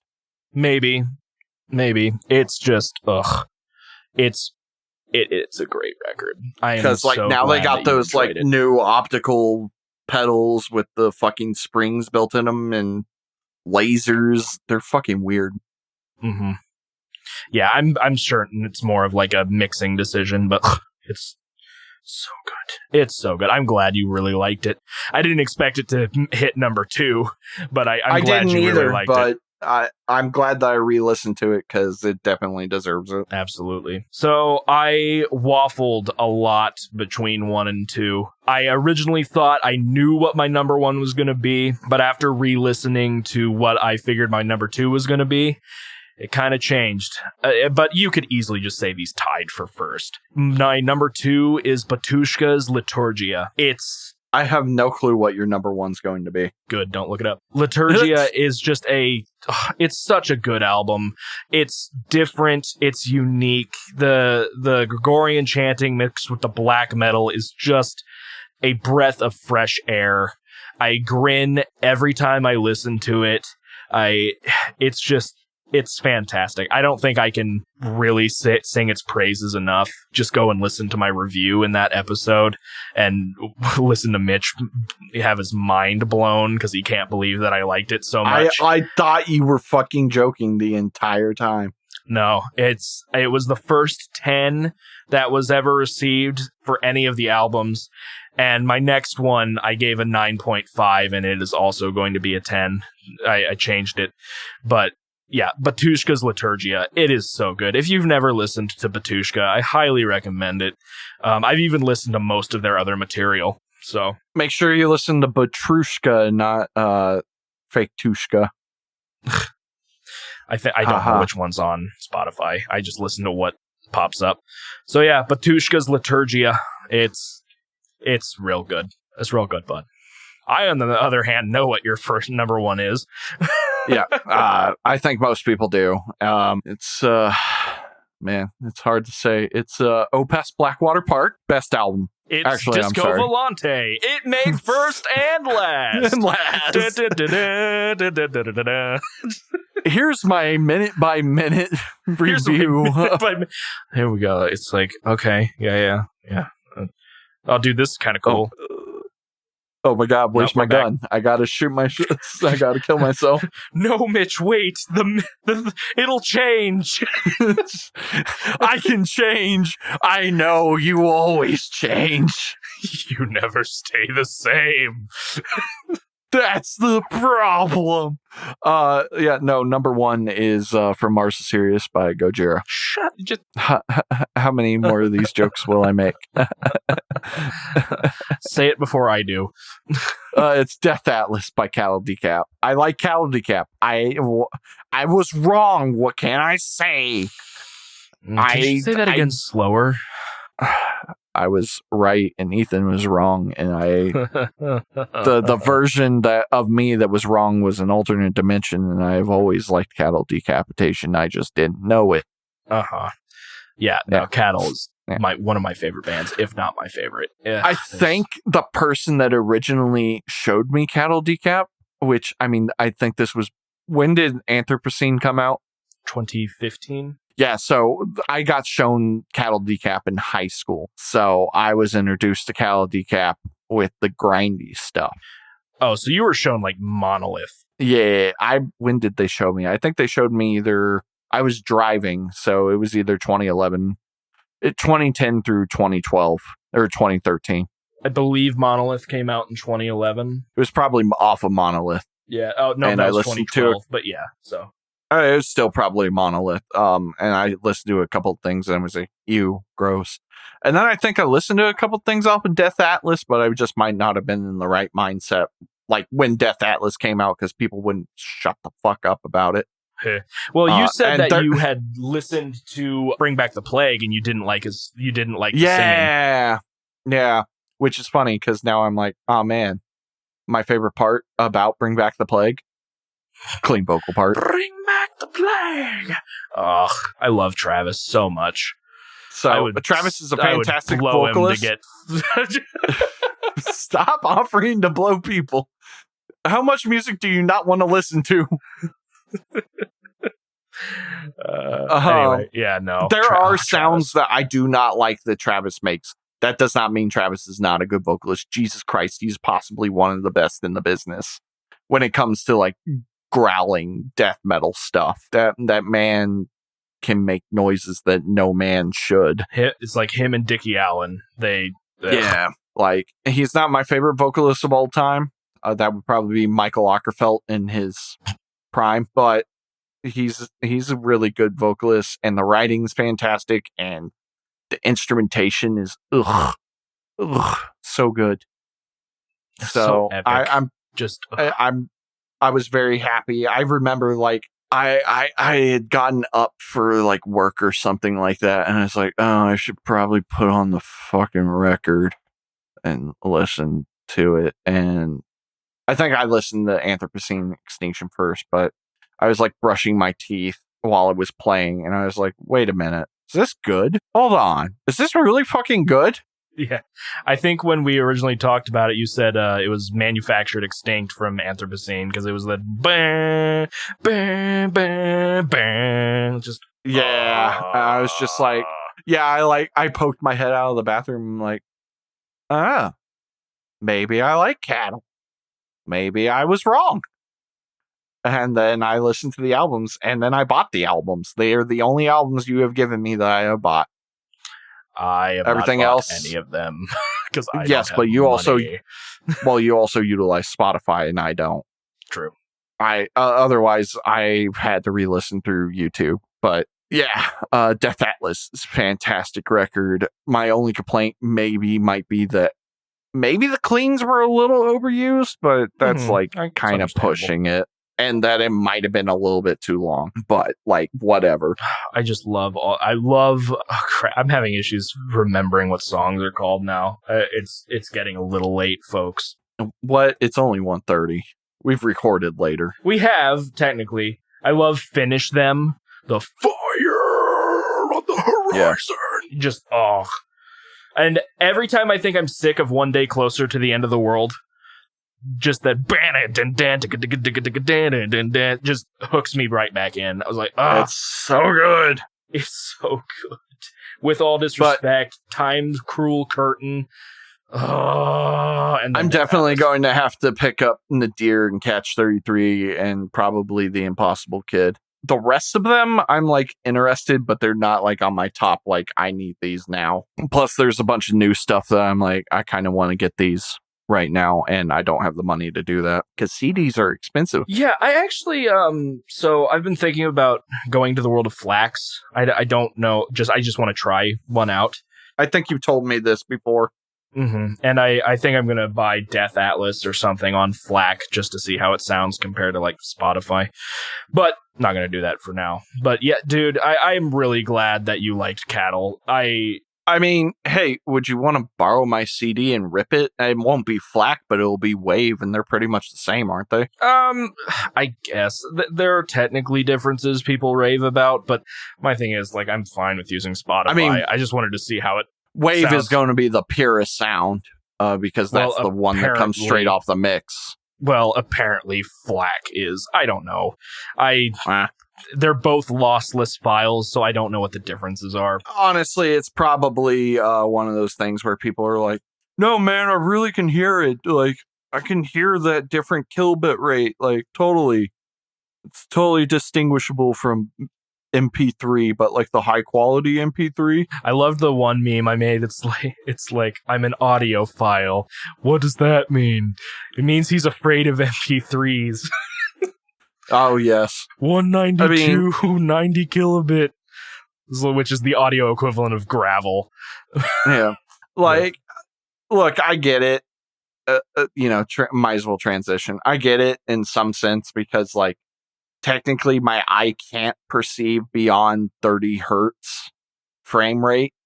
But then again, when you get that 144, that buttery smooth. It is buttery smooth.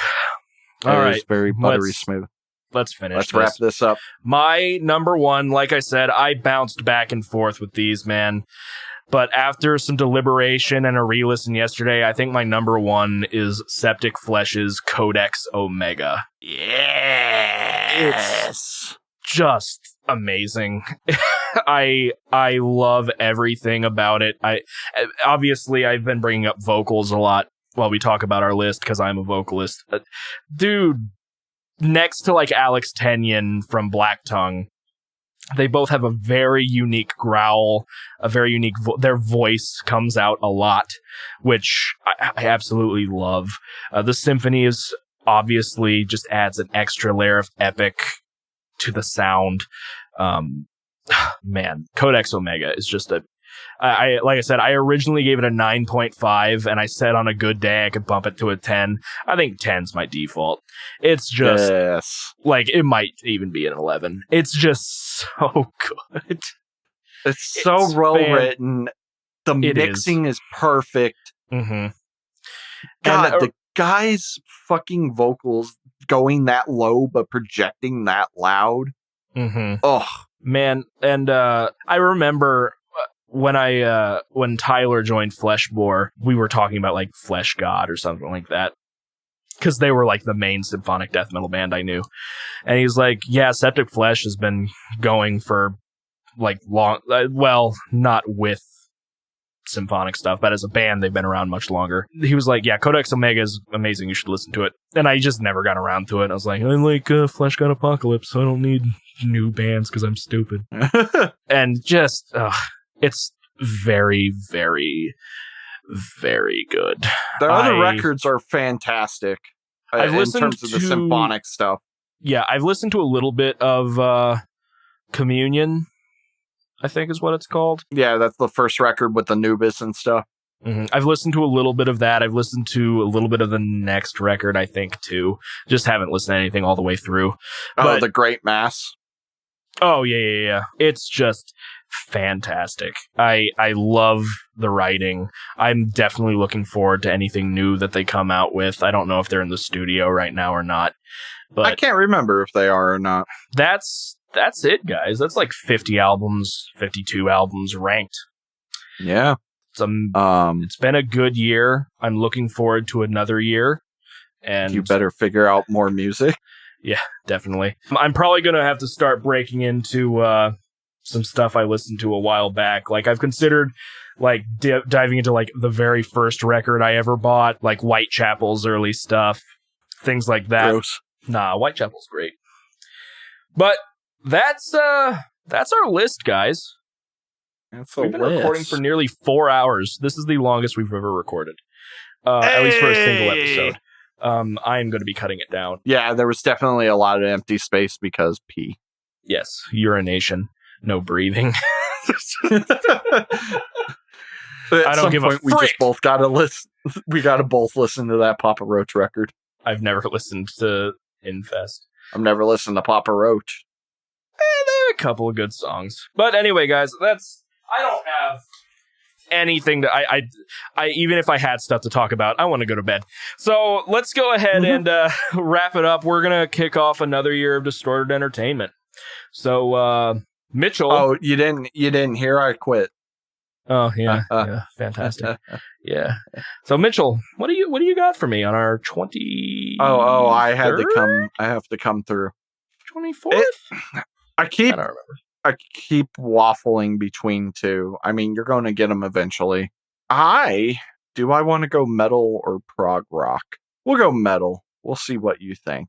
This band, I got their album for free. It was our senior year of college. I was depressed as fuck.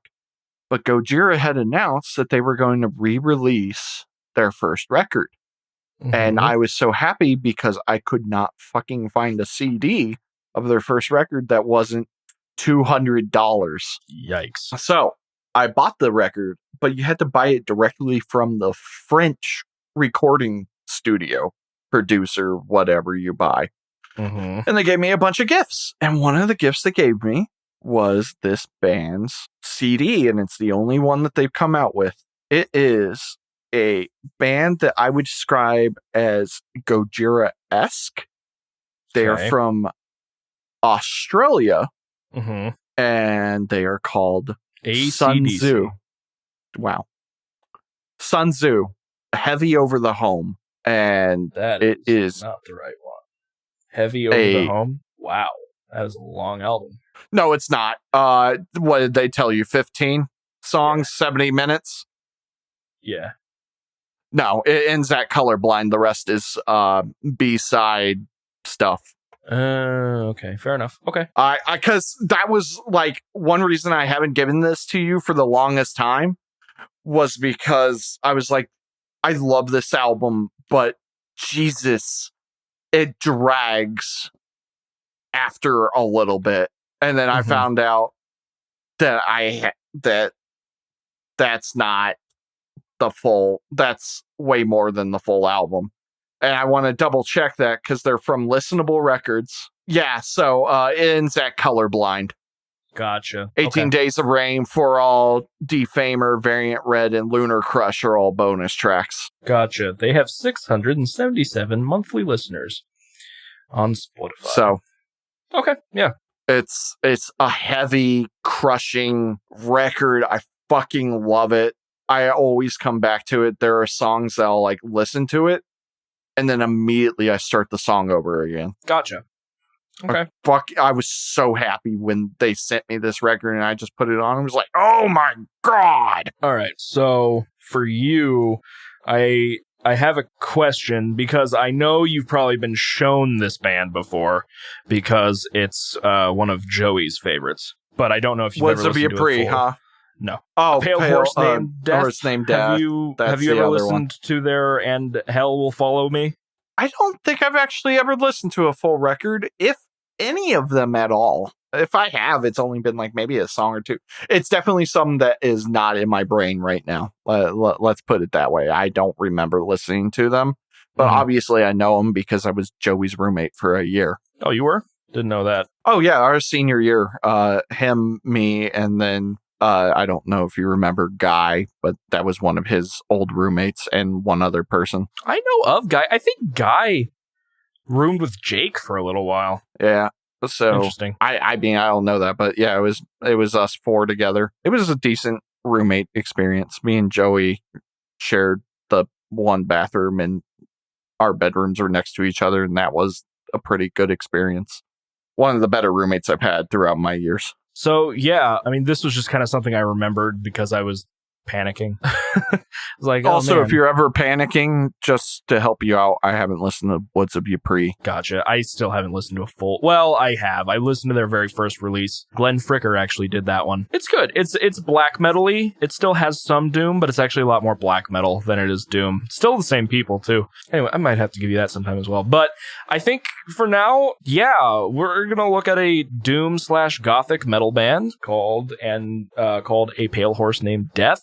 I'm going to give you their very first record. It's the only one I've listened to all the way through. They have actually released a couple albums recently. Like, they were kind of just dead for a while from like 2013, and then they released an album in 2019. And they released another one this year.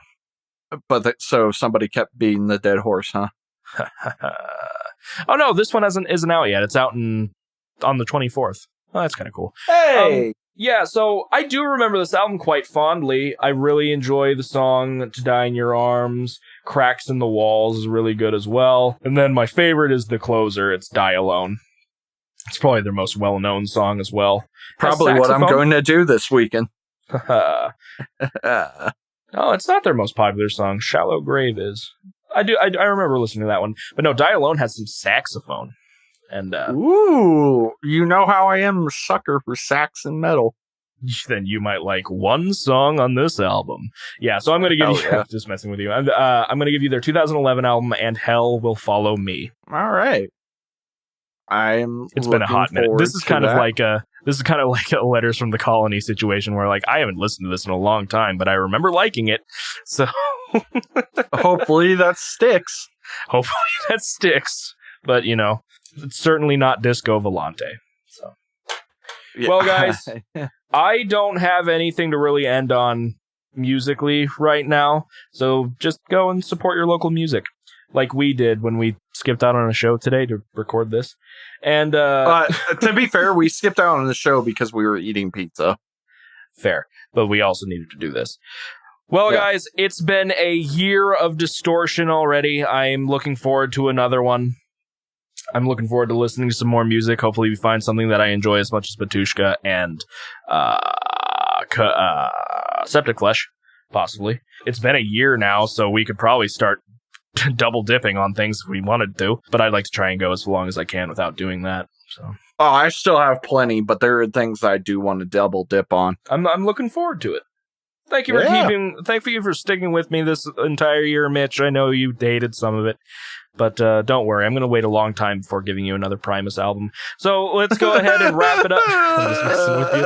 Thank you guys for tuning into the Distorted Entertainment Podcast. If you are in a band and you would like to have your music featured at the end of an episode of Distorted Entertainment Podcast, please send us a message on Facebook or in the email that will be in the description of the episode. You can find us on Facebook at facebook.com/distentpod. That's DISTENT POD. You can also find us on Twitter at DistentPod, DISTENTPOD. All of our socials will be in the description as well. Next episode, we're going over A Pale Horse Named Death and Sanzu album. It's exciting. So excited. Or to share us with your friends and family if you want to help us continue to grow. We appreciate all of you very, very much. And we will see you guys in the next episode. See ya! Bye-bye.